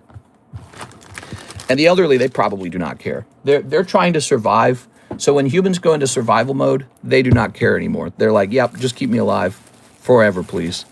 You got to die, but you got to die at some point. We all got to die. And you're not going to take the whole world's money with you so that you can have 3 or 4 more years. You got to go, And that'll be my turn. Someday it'll be my turn. It'll suck like ass. I'm almost 40. So I'm feeling it. I'm already feeling old. I'm feeling like creaky bones and my neck hurts and my back hurts and, I better be digesting food properly. Oh, I gotta watch my weight, my cholesterol. Doctor's got to put a finger up my butt one day to check to see if I'm dying of that. So I'm feeling it already. I'm feeling that age. But it's like, you got to do what's right for everyone. And that includes not vampiring off of the kids when it comes to socialized healthcare. Let's see. Wow, that changed the way I was thinking about healthcare. You learn how to learn. Another scalper cool blocked. All about computers and so now. I understand all that. Working very hard has nothing to do with well-paying jobs. My $24 taken out for Social Security is negligible, and you know that. What does old people dying have to do with jobs being moved overseas? Okay, so with the jobs being moved overseas, you're talking about manufacturing and stuff like that. I'm not really disagreeing with you about the issue of the jobs being moved overseas. My argument is more about, are we really teaching children valuable lessons in school? So the people who are moving those jobs overseas, that would be like the Walmart family. They're notoriously just buying everything from China. They buy like a wooden spoon from China for like 50 cents. It lands over here in America for $1. Then they sell it to you at the Walmart shelf for $5. You're paying 500% over what Walmart paid for that spoon. And you think you're getting the best deal because Walmart's the cheapest. You're actually getting bent over. So you're getting terribly bent over, and Walmart has record stock prices, and the shareholders are all rich people. Children need to be taught that from like kindergarten. They need to understand Walmart's ripping you off because they just import cheap, scammy goods from China. That should be your number one lesson. You should learn that your first day in school. Yeah, so let's talk about how business works. Some poor person in China produces your good, you import it for $1, and then you sell it to dumb Americans for $5. That should be page number one, because you would just teach kids instantly, whoa, the nature of business is to not understand how you're getting bent over. You know what I mean? Same with like car manufacturing and all that other stuff. You should actually be learning how the world works in school, and they don't do that. They teach you how to read the encyclopedia, and then they test your knowledge of the encyclopedia. Here's Mr. Jack. He says a Waifu Shuffle. So I think if people were sharply aware of all that stuff, even as children, they'd go, well, maybe my job is to learn how to import stuff from other countries and undercut Walmart. You know, maybe my job is to learn how to structure my life so I don't have to shop at Walmart. I can just shop directly on Temu or something, you know? So educating people about how the world is truly working is a very big step, because it's not necessarily impossible for other people to make money doing what the Walmart family's doing. So you're like, well, the jobs are overseas, right? But the Walmart's making their job importing stuff from overseas. So there's cheap goods there, and you'll never be able to stop that. But now the rich Walmart workers are importers. So you go to school and you learn, oh my gosh, I need to be an importer. I need to design a product in China and import it into the United States. He goes, Mr. Jack, you're missing out on this kind of vital information. And now you're missing out on a job because you don't have that information. And you're getting it here on the internet like the age of 30 or 40, but you should have known that the whole time. It might have changed what kind of work you wanted to be in. You might have said, wait a second, I don't want to work for Walmart. I want to be an importer. There's a whole world of things I could be importing, like graded cards for Pokemon cards. How many millions of dollars has that made already, right? You should have known that. All right, it's a cold one. Mr. Jack, I didn't see if you had a bag, Jack. I'm going to go put this over here. So because, again, the resource of having people manufacture stuff in another country, that's not going away. That's gonna stick around. That's not going anywhere. But besides that, school could have taught you, hey, why don't we learn how to create a tree farm where you can buy a field, plant it with the valuable lumber, and then sell it before the lumber is grown as a sort of like future crop. You don't learn that kind of stuff. But the sun shines down on that field and the tree grows on its own. It's productive passively. There's so much value in that. And then the lumber's chopped down, is used for various products. Maybe it's used for the cardboard in our Pokemon cards. No one teaches you that. It's so stupid that no one learns this stuff. I use trees a lot, by the way, as an example, because when I was a kid, my dad ran a wood shop and I had an interest in trees. Okay, so that's all. But that's just one example. There's many examples. Here's Mr. Dennis. He says 2 spots in the Gym Heroes pack split. You got it, man, and 20 to my slab away. All right, 20 to slab away. People are taught how to be workers. They're taught how to memorize the encyclopedia, and they're not really taught how to play the game at all. They're not taught the money game. They're not taught about cash flow. They're not taught about ownership versus working on someone else's asset.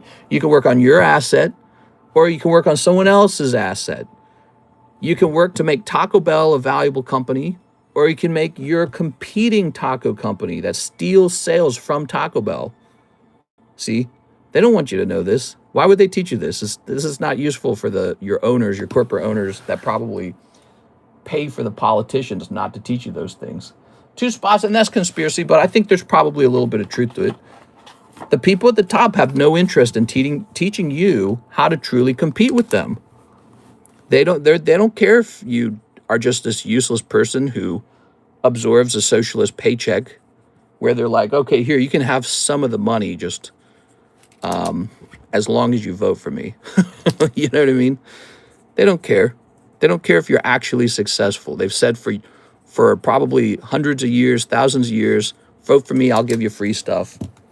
Never in the history of mankind have the people that voted for the communist or the socialist leaders then become wealthy themselves. Never. It's just a means for someone else to get power. You are now the person giving that person power. There it is. So they get power because they convinced you, vote for me and I'll share money with you. But they didn't make you productive. They just said, Oh, I'll take the money from this other guy and give it to you. Problem not solved, you know? Now, if you're worried about there not being enough jobs in America, I think there are a decent number of jobs, but we have to do like jobs that matter. You know, pushing carts does not make anybody wealthy. You have to open up, I don't know, maybe a stone polishing company, maybe a stone masonry company. Here we are.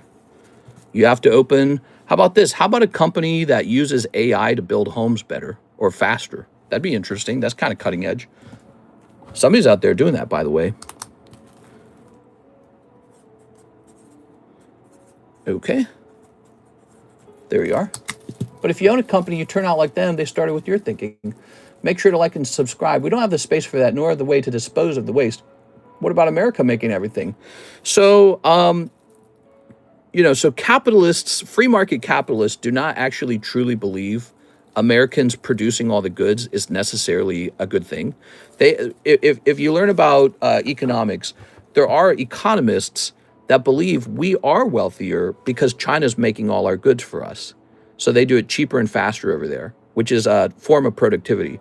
And then we just bring it in and we exchange our dollars for it. But the problem is only one person brings it in, this guy named Walmart. And so he just becomes a trillionaire and you sit on your hands and work for Walmart. So that's the problem. That's part of the problem. It's not necessarily a horrible thing that China produces goods very cheaply. It's just that you also need to be productive and not just work for Walmart. So they produce something, you also need to produce something. Now, I don't know what you're going to produce, but it's got to be something that requires skill, knowledge, and investment and assets. You know, like maybe you're a machinist, maybe you're an engineer, maybe you're, you know, but it's got to be something complicated. It's always complexity that increases the value of your labor. So it has to be something complicated. If you're doing something very easy, you know you're working the wrong job. Rafael Gonzalez says, Teenage Mutant Ninja Turtles. Oh, I love opening these. Let me go get a fresh box.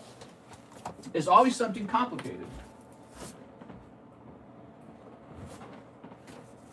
All right, you ready? How much did your sales change when you stopped doing the late streams? Virtually not at all. The sales have been the same. Actually, it says in PayPal, if I go over here,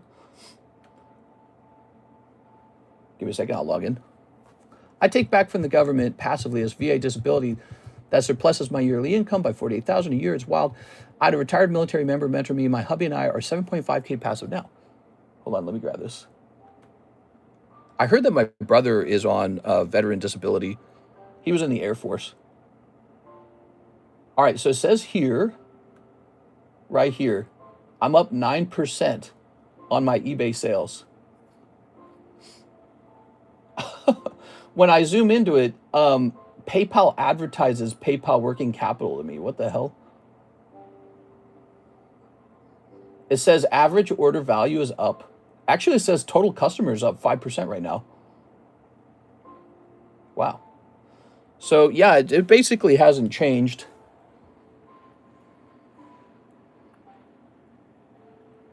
Pretty cool. Okay, you ready? I'm just a rip and shipper. I don't do any really big, complicated businesses, so it's very easy for me to blah, blah, blah. But I get, you know, I've done enough small business between my dad and between this that I kind of get it, you know? Like somebody wakes up one day and says, I want to run an insurance company. Then they open up an insurance company, start knocking on everyone's door, says, are you scared of dying? Buy life insurance. We'll cover you, blah, blah, blah, the cheapest. They get an actuary together. They get an office together. They get a suit and a tie. They say, how do I get this deal with you? I want to sell you life insurance, you know? So they get out there, they start hustling, and they start providing a service, right? And there's just so many examples of that, but that's the heart, that's the bread and butter of the whole country. It's just people getting up and getting real aggressive about getting a job and starting their own business too. But not just pushing carts at Walmart.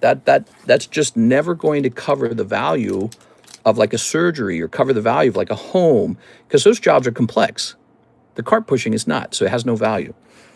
So you're trading your labor for their labor, but your labor is not valuable and theirs is. That's the problem. That's the heart of the problem. A lot of people don't understand that. An hour of your job at Taco Bell is not worth an hour of his job as a doctor. He knows he can get you to trade many hours of Taco Bell labor for just 1 hour of his doctor labor because he has leverage over you. You have to buy what he has. You have to. You have to buy a home from the home builder. He does not have to buy Taco Bell. And so he has leverage over you. He is the better product. So it's all about getting out there and making better product and pushing your way up and competing and especially learning. All right, and really learning, not like encyclopedia learning like you do at useless public school. Here's Insectoid Exterminator. Ooh. Retro Mutation. Shredder's Revenge. Hey, Mr. Do you see the price of Ascended Heroes dropping over the next few months? Maybe in 6 months. Mechanized Ninja Cavalry. What would really help with the price dropping is if there was a real competitor, like an actually like really good Pokemon card set that replaces it. Here's Ooze Spill. Ugh. Leonardo, Leader in Blue. Michelangelo, Mutant BFF. Look at that. All right. In order to get your product in Walmart, they have to know everything that's in it and the process of how it's made for safety reasons. That's how they always come out with the Walmart brand, Monopoly. Oh, yeah. So Walmart runs analysis on what your best product is if you're a name brand. And then once they realize you're making good money, they go ahead and they copy you. Amazon does the same trick.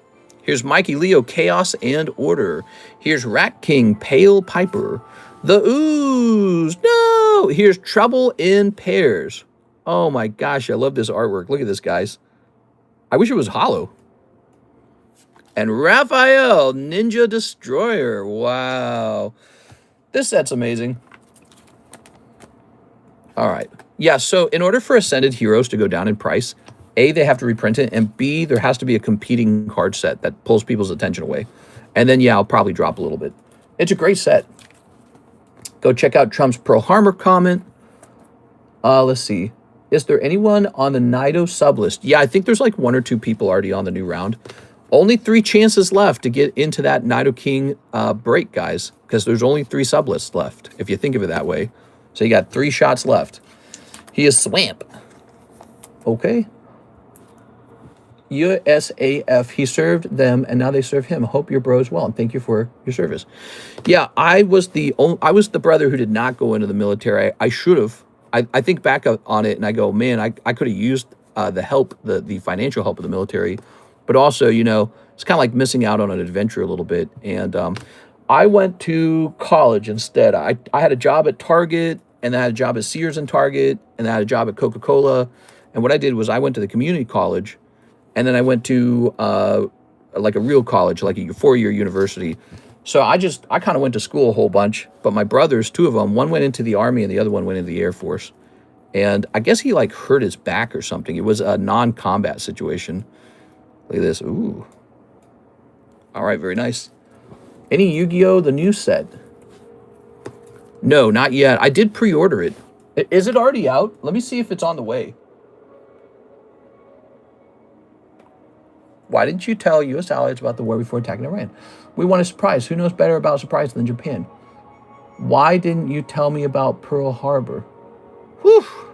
Trump just says anything he wants, man. Oh my God, dude. He just says anything he wants. That's definitely him. You almost get used to it at some point. You're like, there's nothing wild he can say at this point. He's just going to say the nastiest. He always says the nastiest thing. That's it. All right, Yu-Gi-Oh! Here we are. It looks like we did not buy a lot. We bought 2 booster boxes. That's it. 2 booster boxes. So I did not go deep on this product. I think it's because I just wanted to experiment and I wasn't really sure if there was true demand for it. Maybe I should go get a whole case, huh? Yeah, it looks like I just bought 2 booster boxes of it for fun and not anything serious. All right, Rafael Gonzalez. Let's place this into... You got Raphael right in the name. You got to collect Raphael. All right, let's go find your bag. Japanese reporter said it next to Japanese Prime Minister, too. Holy, dude. Here it is. Trump is definitely not... he does not care, man. He's awful. He's awful with the way he speaks sometimes. It's like you wish he was... it's not that he's not eloquent. Maybe it's a very almost comedic take, right? Like... But it's such a bully thing to say, dude. He's so indelicate. He's so undiplomatic. All right, well, it's crazy, though, because he does it so often. Here's Pat Gibbs. He says, hey, I see some of my slabs hit the table. Anything sold yet? Not yet. Not yet, but one is about to. Oops, not that one. Not yet. We got this. Arcanine is a gym break, but we also have another gym break. Where'd it go? Oh, wait. The Zapdos. Oh, we were talking about the Zapdos. Wait a second. Here we go. We got to pay you out on the Zapdos. Here you go, Pat. Pat, I'm crazy. Let me get this to you. Pat, they had me talking.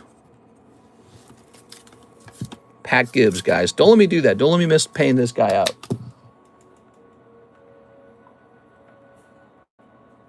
Give me a second here. So we're going to say, yeah, $33. Ta-da! There you go. As someone from the EU, it's really sad to see our relationship politically drift toward China, but it makes sense as the United States only threatens us if we don't comply. Yeah, we talk about this from time to time. I think that the countries are very different. I think after World War I and II ended, the U.S. and Europe were like really close. There was like blood between us. You know what I mean? Not bad blood. I meant like we were related in a certain way. Like America's mostly European back then. It was like a mostly white country. It was like 90% white. And America's like almost 50% Latino now. And we're a minority white. And Europe's turning into the cities in Europe are minority white. We're different countries now. We're not the same people anymore. Different children. We have no ties to the past anymore. It's not the same. We have different ideologies as well. It's changing rapidly. Like London's not a white city. I think that's the same for Paris, if I had to guess. And I think it's probably true in some places in Germany. I don't know about Germany. So we're like strangers in a certain way. What do we actually share in common is my question for you. Is it our whiteness? It's not our whiteness. Is it World War II? What is it that keeps us together as besties? It's hard to say, isn't it? It's actually tricky. Like we actually have to have something in common now. And I think that that's going to be tricky for the future. So the United States is looking for allies, I would say, and Europe is too. And if it's just going to be a financial allyship, I don't think you're going to be that close of friends with China. Like, they're convenient, but the moment they're not convenient, it's going to collapse instantly.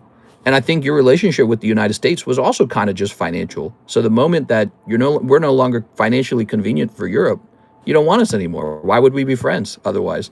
So it's like, if we're not financially good for you, why would you want us? It's not because you love us for some other reason. Like, you and I aren't best friends because of World War II is what I'm saying. No one cares about it. It's too old now. It happened for a different generation of people. We were a different people back then anyways, different cultures. We shared a very similar culture across all the European countries back then. Our cultures now are so different, very different cultures, very different beliefs. And so, yeah, I think there is kind of a collapsing of that World War II partnership. And you're seeing it in real time right now. You're seeing it collapse because I don't think Europe actually wants to be that close of friends with the United States. I think Europe probably has a lot of financial questions to answer, like how can we afford all this socialism?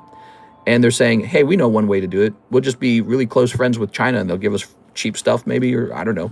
But yeah, there's been really large changes. Like when World War II was over, the bad guy was communist Russia. Remember that?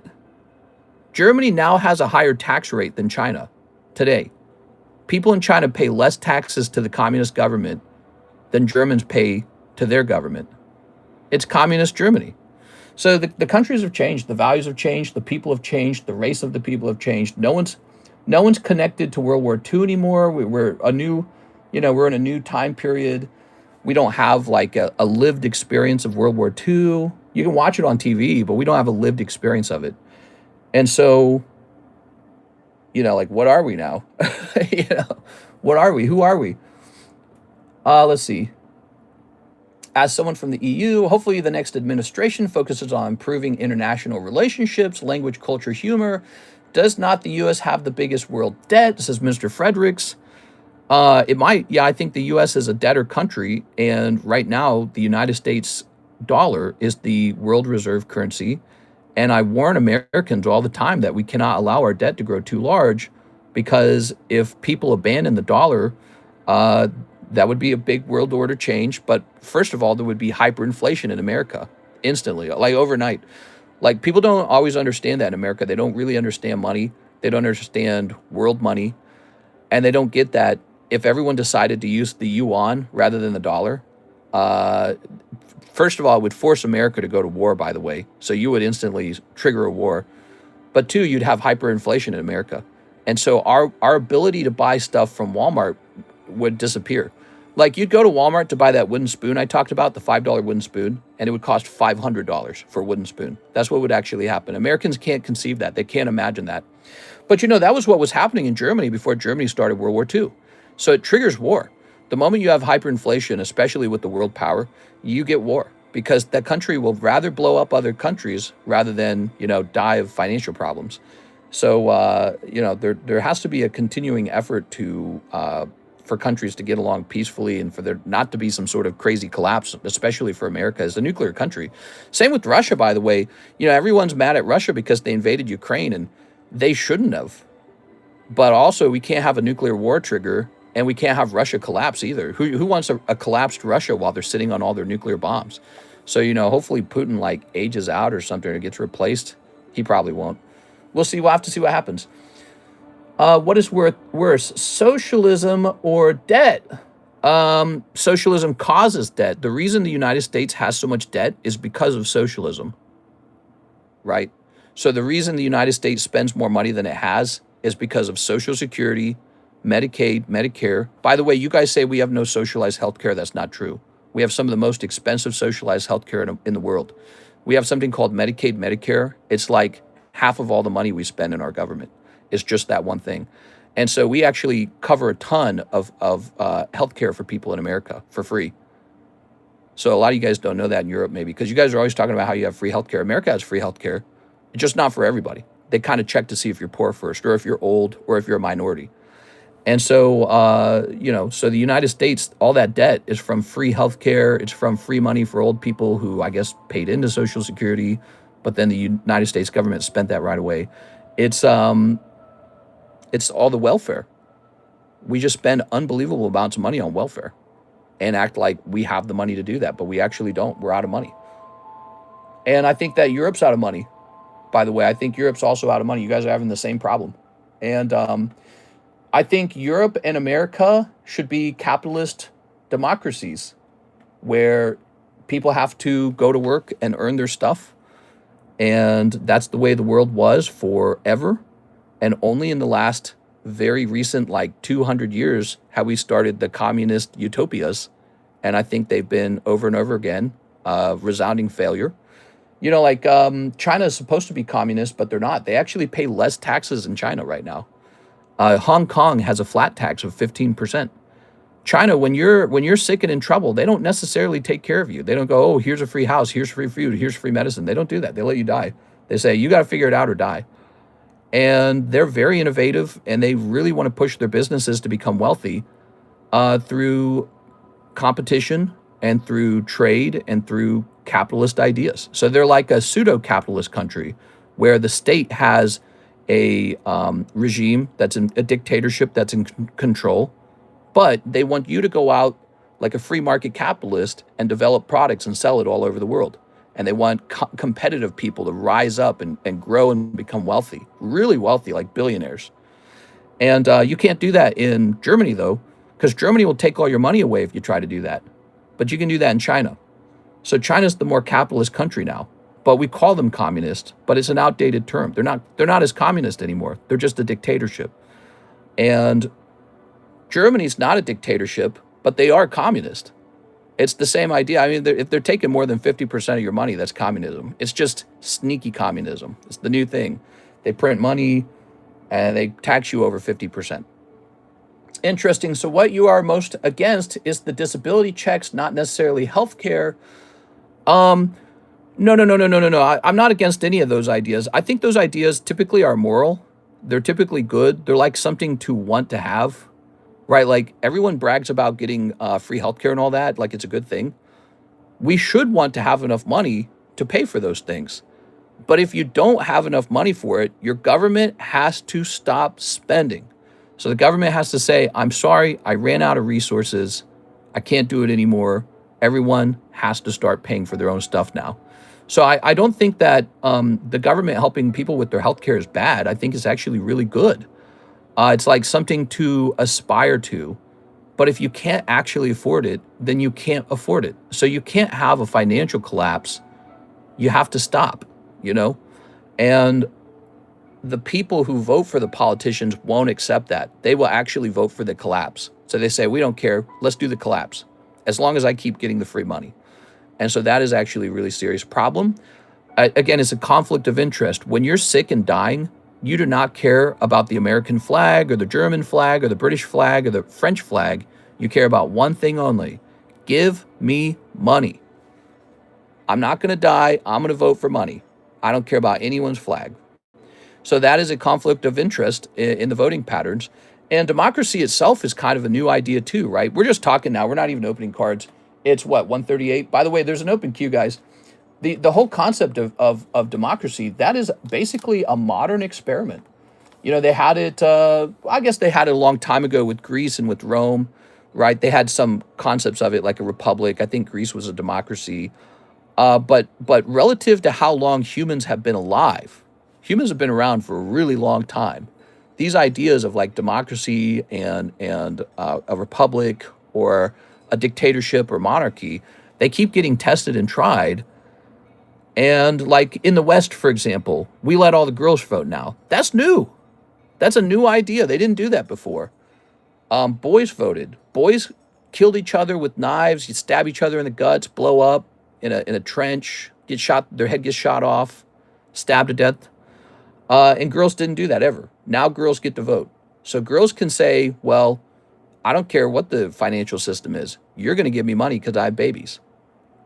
That's new. That's an experiment. That's a social experiment that the world is running right now. And we're slowly going broke. And then you will choose between the collapse or stop spending. You have to choose one or the other. Because, you know, based on America's debt, we're heading toward the collapse.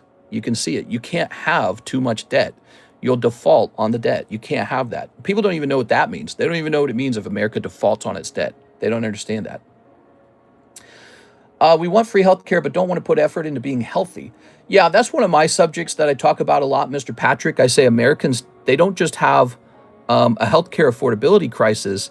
They actually have an unhealthy lifestyle crisis, meaning Americans wouldn't need so much healthcare if we didn't eat so much McDonald's and whole cakes every day, a little Debbie, Twinkie, soda pop, smoking cigarettes, drinking alcohol, sitting on our couches playing video games and Pokemon cards all day.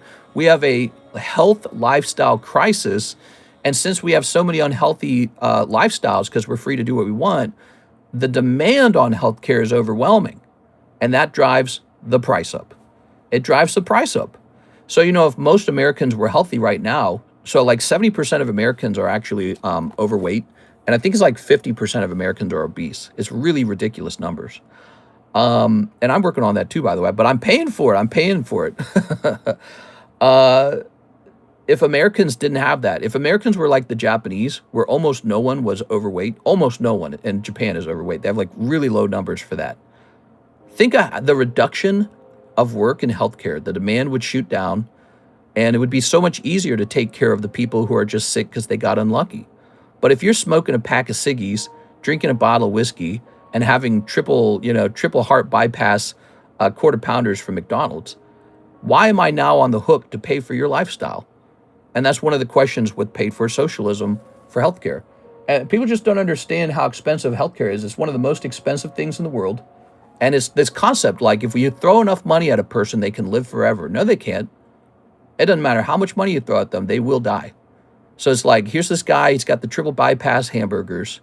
He won't stop doing that, but he wants you to pay for all his health problems. That's a problem in the UK, for sure. That's a problem in the US, for sure. And how do you convince people to improve? How do you tell them, okay, well, we'll help you with your health care, but you have to agree to never eat McDonald's again? They're not going to say yes to that because they're McDonald's addicts. It's no different than being a fentanyl addict or a whiskey addict. It's the same thing. It's going to kill you, and you're going to make us pay for it to keep you alive a little longer, but you're definitely going to die. And so we run out of money as a country. We're like $49 trillion or $39 trillion in debt now. and we can't figure out how to pay for everyone's healthcare. Well, how about step number one? Let's do a massive sugar tax. Let's increase the cost of sugar like 5,000%, just some absurd thing, because we know sugar's poison. Why don't we do a fast food sin tax? There should be a fast food sin tax where fast food cost, they have to pay for everyone's healthcare. They get to poison us, well, they get to pay for our healthcare too. We don't do that because of the powerful food lobbies and because Americans are ignorant on this subject, but also because deeper down, Americans do not want to lose access to Coca-Cola, Twinkies, and Taco Bell. That's the truth. They want other people to pay for their health care, but they don't want to change their lifestyle. Pat Gibbs, use the $33 to tag grade the Stitch and pre-grade the Mary Jane. You got it, man. All right, let's get it. Stitch and Mary Jane. But that's a subject that's a really important and fascinating subject, and we kind of got off of doing Pokemon cards today. We're just talking serious stuff today, but that's okay. We do Pokemon cards a lot, so it's okay to talk about some serious stuff from time to time. Let's see, we're in between sets anyways right now, so it's okay. We got a lot of free time to talk about what we want. But yeah, I mean, I feel like these subjects are really important, and I want Americans to be prosperous, and I want America, the country, to do well. And I actually would like to be friends with Europe. You know, historically, America and Europe have been friends, but I don't know. Let's grab that Mary Jane. Let's grab this. I don't know how it's going to work out. I thought that was a really interesting question he mentioned about America and Europe maybe breaking up a little bit. But again, we're not the same people. We're not the same race of people. America is not European anymore. America is minority European. It's a different country. It's a different race of people. You're not dealing with other Europeans. You're dealing with Latin America. You're dealing with African Americans. You're dealing with Asians. You're dealing with Jews. You're dealing with Middle Easterners. America is a very mixed country now. We're a different group of people. In 1940, we were probably like 90% European ourselves, mostly German and British and some other things. All right, so we shared a blood relation. So you got a dent down here, and that's not true anymore. Americans and Europe don't share a blood relation as much. All right. What's interesting about Europe is that's kind of true for you guys too. You guys aren't having any babies. Europe's got a really low baby rate. How can you blame them anyways? Young people can't afford houses. All right, I'm seeing 2 dents. Are you ready? So this is going to get a 6. You could try to roll the dents out. Card repair. There you are. So, but with PSA, I would expect a 6 or a 5. If you send this to CGC or maybe to tag, maybe you would get as high as a 7. But I would expect a relatively low grade on this card. Okay. They're trying to tax sugar drinks in Washington State. 3 cents an ounce. They're taxing us into healthy living. Yeah, and I, you know, even as a Republican, because I identify as a Republican, I've been Democrat too. I voted for Obama during those years, but I'm Republican now. I was a Republican when I was really young too. As a Republican, I support taxes on things that are really bad for Americans. So like I mentioned, a sin tax on sugar. Why not? If the government has to foot the bill for all this health care anyways, maybe the people, the behavior that's causing all the health damage should actually foot the bill for that. It's a sort of tax that it actually kind of makes sense. All right, so let's get this guy out of his sleeve. He's looking great, man. And let's get him into a semi-rigid. So a tax on sugar, a tax on McDonald's. Say, hey, McDonald's, we think you put people into a diabetic coma a lot. You're going to have to pay for that finally. And McDonald's is going to go, no, think of the shareholder. They'll say something like, oh, but all the people who work for us will be affected. You don't want to affect all these workers, do ya? They'll say something like that. Here you go, Pat Gibbs, tag grading. Thank you very much. What about all these people working for us? They'll lose their jobs. Oh, no. You can't sell drugs anymore. Oh, that's so bad. You know what I mean? So I'm okay with the syntax. If a behavior is hurting or harming Americans, maybe they should be free to do that behavior. But I'm okay if McDonald's has to pay for some people's diabetes.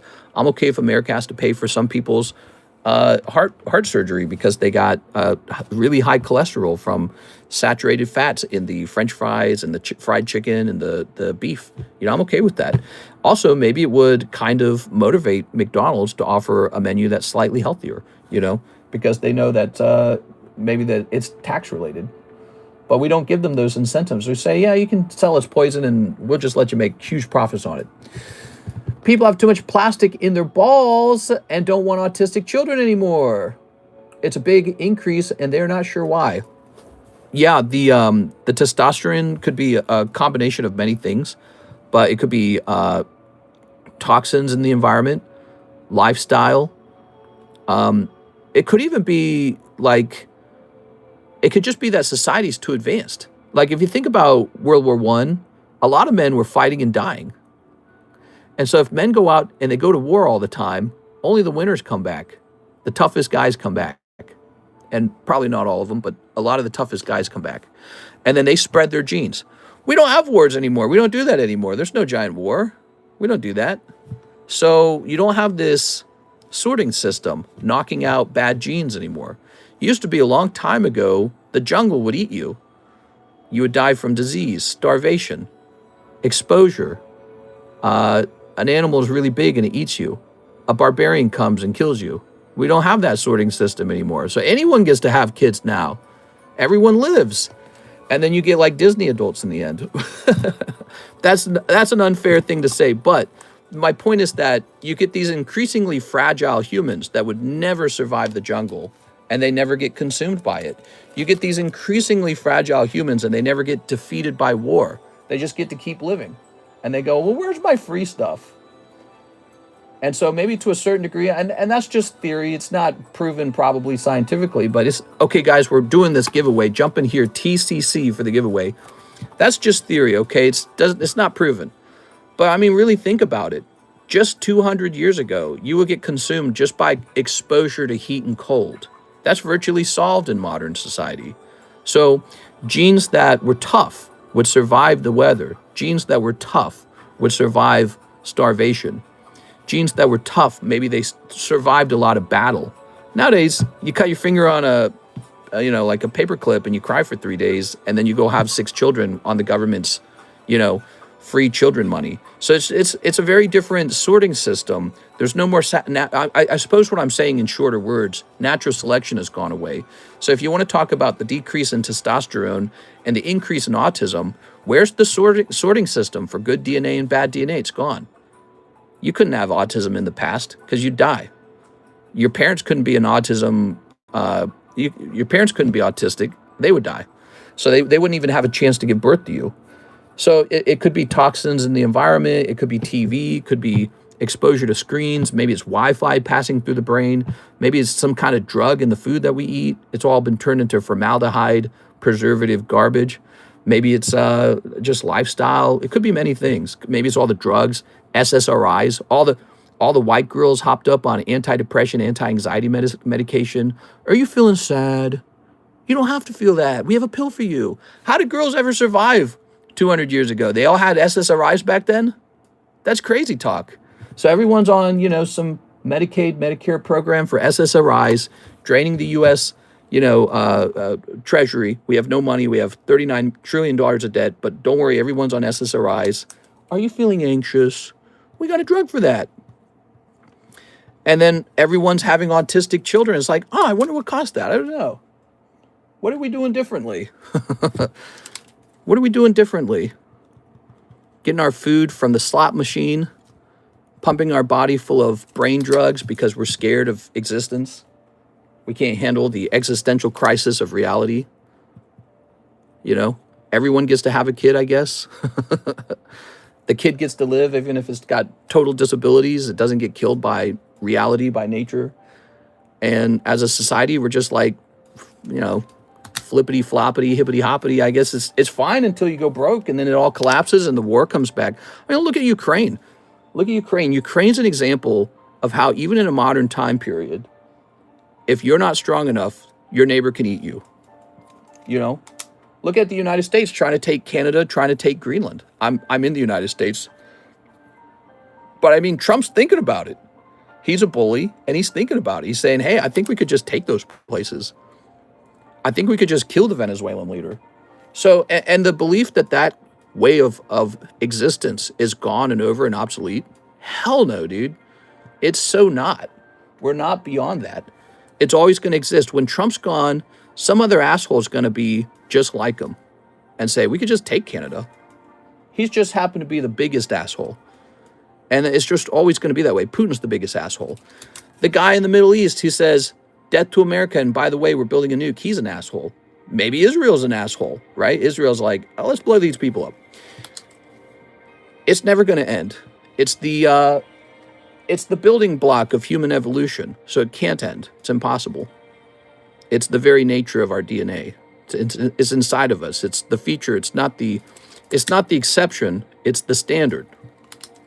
You know, so you talk about people having worse and worse children. There's no amount of government money that can fix that. What fixes it is 2-3 year Dagestan. That's what fixes it. 2-3 year Dagestan forget.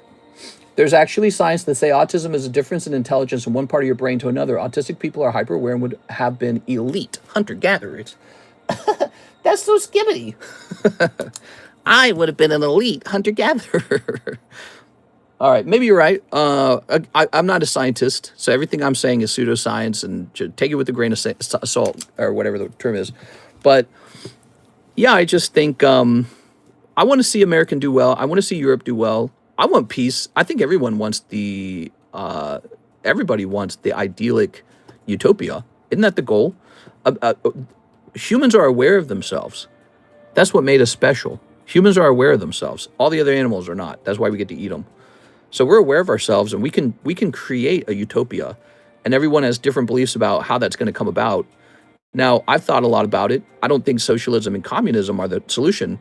The solution to utopia is rapid development of improved human DNA. That's it. You have to take the current group of humans that we have today, all of us, including myself, including every group, every race, and you have to raise our IQ as fast as possible. And you have to raise our longevity DNA as fast as possible. Looks and all that stuff, like blue hair. The mustache man, his ideas were kind of dumb and outdated. But, you know, he kind of screwed up the subject of human DNA engineering, because that's one of the most important things in the world, and we don't work on it. We need to work on it, just like we work on AI, just like we work on whatever else is important. We need to raise everyone's intelligence as fast as possible. We need to raise everyone's quality of their body, you know, so you can be healthier, your lungs, your heart, your liver, your intestines, your stomach, whatever. And we need to raise our level of self-control as fast as possible. And then humans need to develop methods to generate resources as efficiently as possible, which we're getting closer to that with AI. It's really interesting, actually.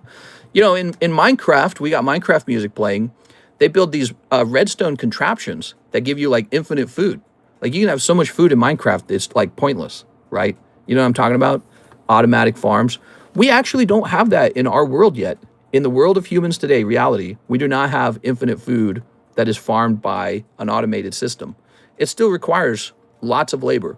So someday I think that with the use of AI, everything will be automated. The food will be farmed by a robot. The cars will be manufactured automatically, fully passively, no humans necessary. You'll have a dark room and the computer will build the car from beginning to end. A computer will extract materials out of the moon and then fly them back home to us. That's what'll happen. So we're heading toward that. And so all humans really need to do now is not blow each other up. That's it. That's all we got to do. We got to not go broke, not blow each other up, and just make it to the next stage, the new golden era for humans. We're so close. We're so very close.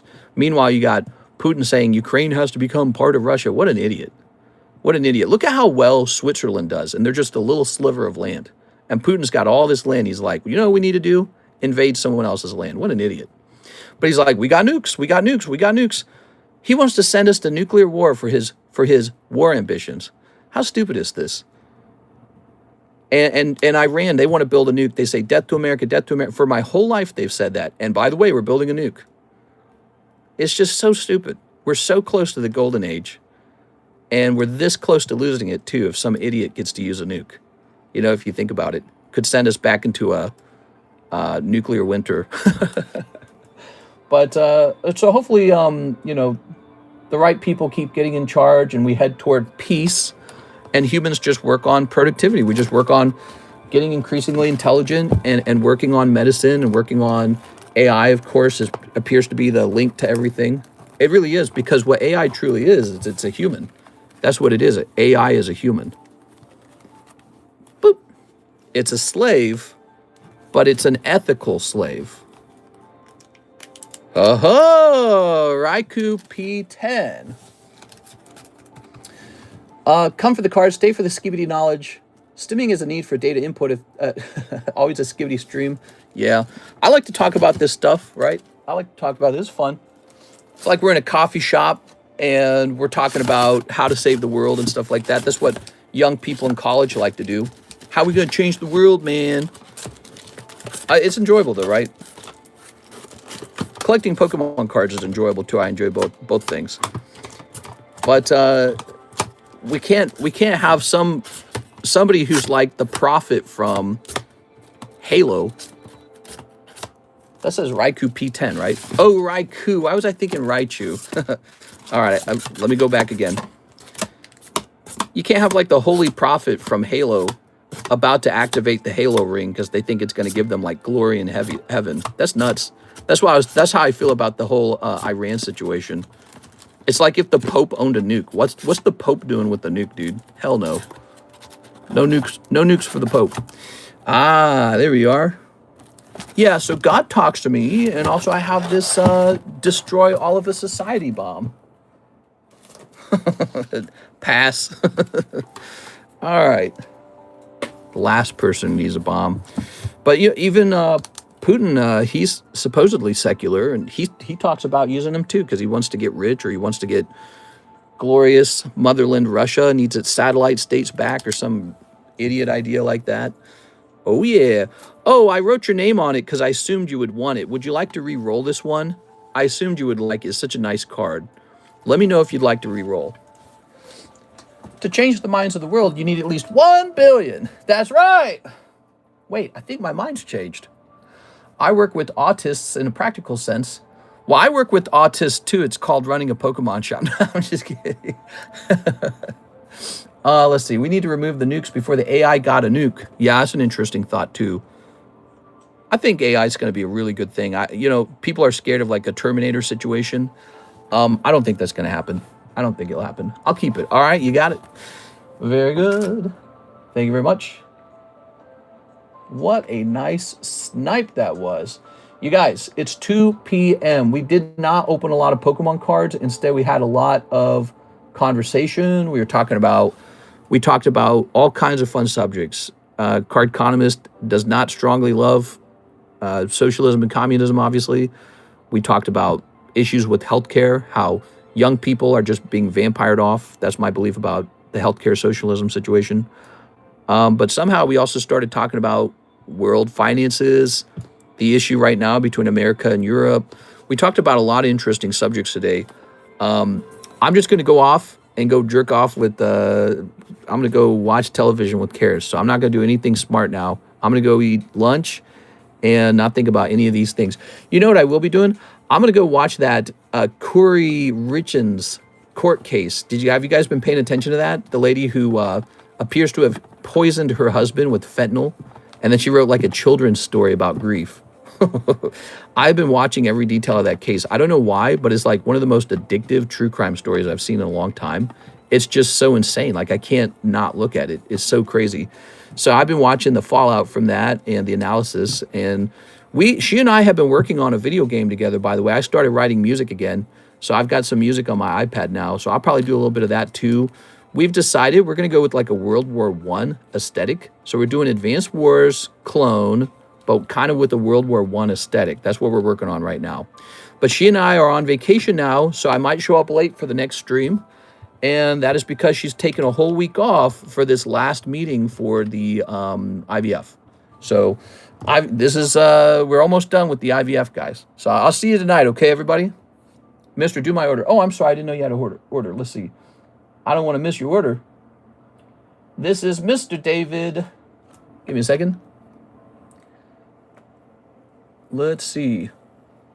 Corey in the house. The Afro Man case. That Corey case is crazy. 2 Trump packs. You got it, man. 2 Trump packs. Trump. All right. Trump. He's not a true Republican. He's definitely he's a different kind of person. There's all kinds of Republicans. You know, there's like the Christian conservative Republican. There's the whatever George W. Bush was Republican. Trump's like some other kind of thing. He's a wild card, man. I feel like he's a kind of leader that you only run into after a long period of time in history. You just get this one really different leader. But he's I would call him ambitious. I think that's what it is. He's a weird, oh, there it is. There it is. So that's what we're trying to pull out of these. Now, this is the common version of the card. It's still really valuable, but we need to pull the rainbow version and try to grade one of those too. Here you are. David Morey is doing good on this. I don't think he's going to get a 3rd term. I think after he's out, we're going to get either Marco Rubio or what's his name? Why can't I remember his name? Who's the vice president? Here we are. We're going to get the vice president. Da-da, da-da. But I'm not saying that they'll win. I'm saying they'll run. On the Democrat side, I think we're probably going to see Gavin Newsom. And I think he's going to have a very serious shot at winning. Vance won't last. Yeah, I don't know what it is, but there's just something off-putting about Vance. I actually like Marco Rubio way better. I've known Marco Rubio since I was a kid, and he became like a senator or whatever he was back then. And that guy just speaks so... he speaks with a lot of humility, and he speaks... You could tell like there's a certain degree of like dignity in his words. And I think he actually kind of kicks J.D. Vance's butt when it comes to making you feel like he's sort of an authentic person. Although not everybody likes Marco Rubio, but I'm just saying he seems like a decent man, even if his policies or ideas are not decent. He's been very consistently the same his entire existence. So he gives off a vibe that actually reminds me of the homeschoolers. Here's David Morey. So I like his vibe. I don't know about J.D. Vance. J.D. Vance feels very corporate. I don't know. He feels like a corporate guy. And Gavin Newsom, he literally feels like a Batman villain. Am I wrong? Like Gotham City mayor or something like that. He's got a very distinctive Batman villain feeling to him. Whether you like him or you don't like him, I think it's just I don't know, like the phenotype, like his face shape or the way he smiles, or just the way he sounds. He's like, hey, what's up, guys? It's me, Gavin Newsom. Yeah, or something like that. He's got something in the way that he talks or his mannerisms that's just like, that's definitely a Gotham City bad guy mayor, right? His plastic smile is concerning. Little Rubio. Mister, I sent the message you requested on Discord when you have time. Sounds good. You should have said please. He's a squishy number 2 at best, and his spineless flip-flops make me think he can't go it alone. Give me somebody who can do 10 jumping jacks without passing out. Well, that's like 90% of Congress and the Senate would be out. All right, guys. Thank you for this conversation. It was a lot of fun. I enjoyed it. Tonight, let's see how it goes. We got, well, I should have said this again. Paldean Fates is back on the menu, by the way. And we've got, today, this Gym Heroes did move by 2 spots. And we saw a gym break go off. We got the binder break and the jumbo pack break are 2 people filled in each one of those. So either of those could go off any second now. And Thursday night might be busy, you know, because it precedes Friday morning. And Friday's payday. So Friday's always a lot of fun. All right, I'll see you guys there. I'll see you tonight. It'll be in about 3 hours. I'll see you all in 3 hours.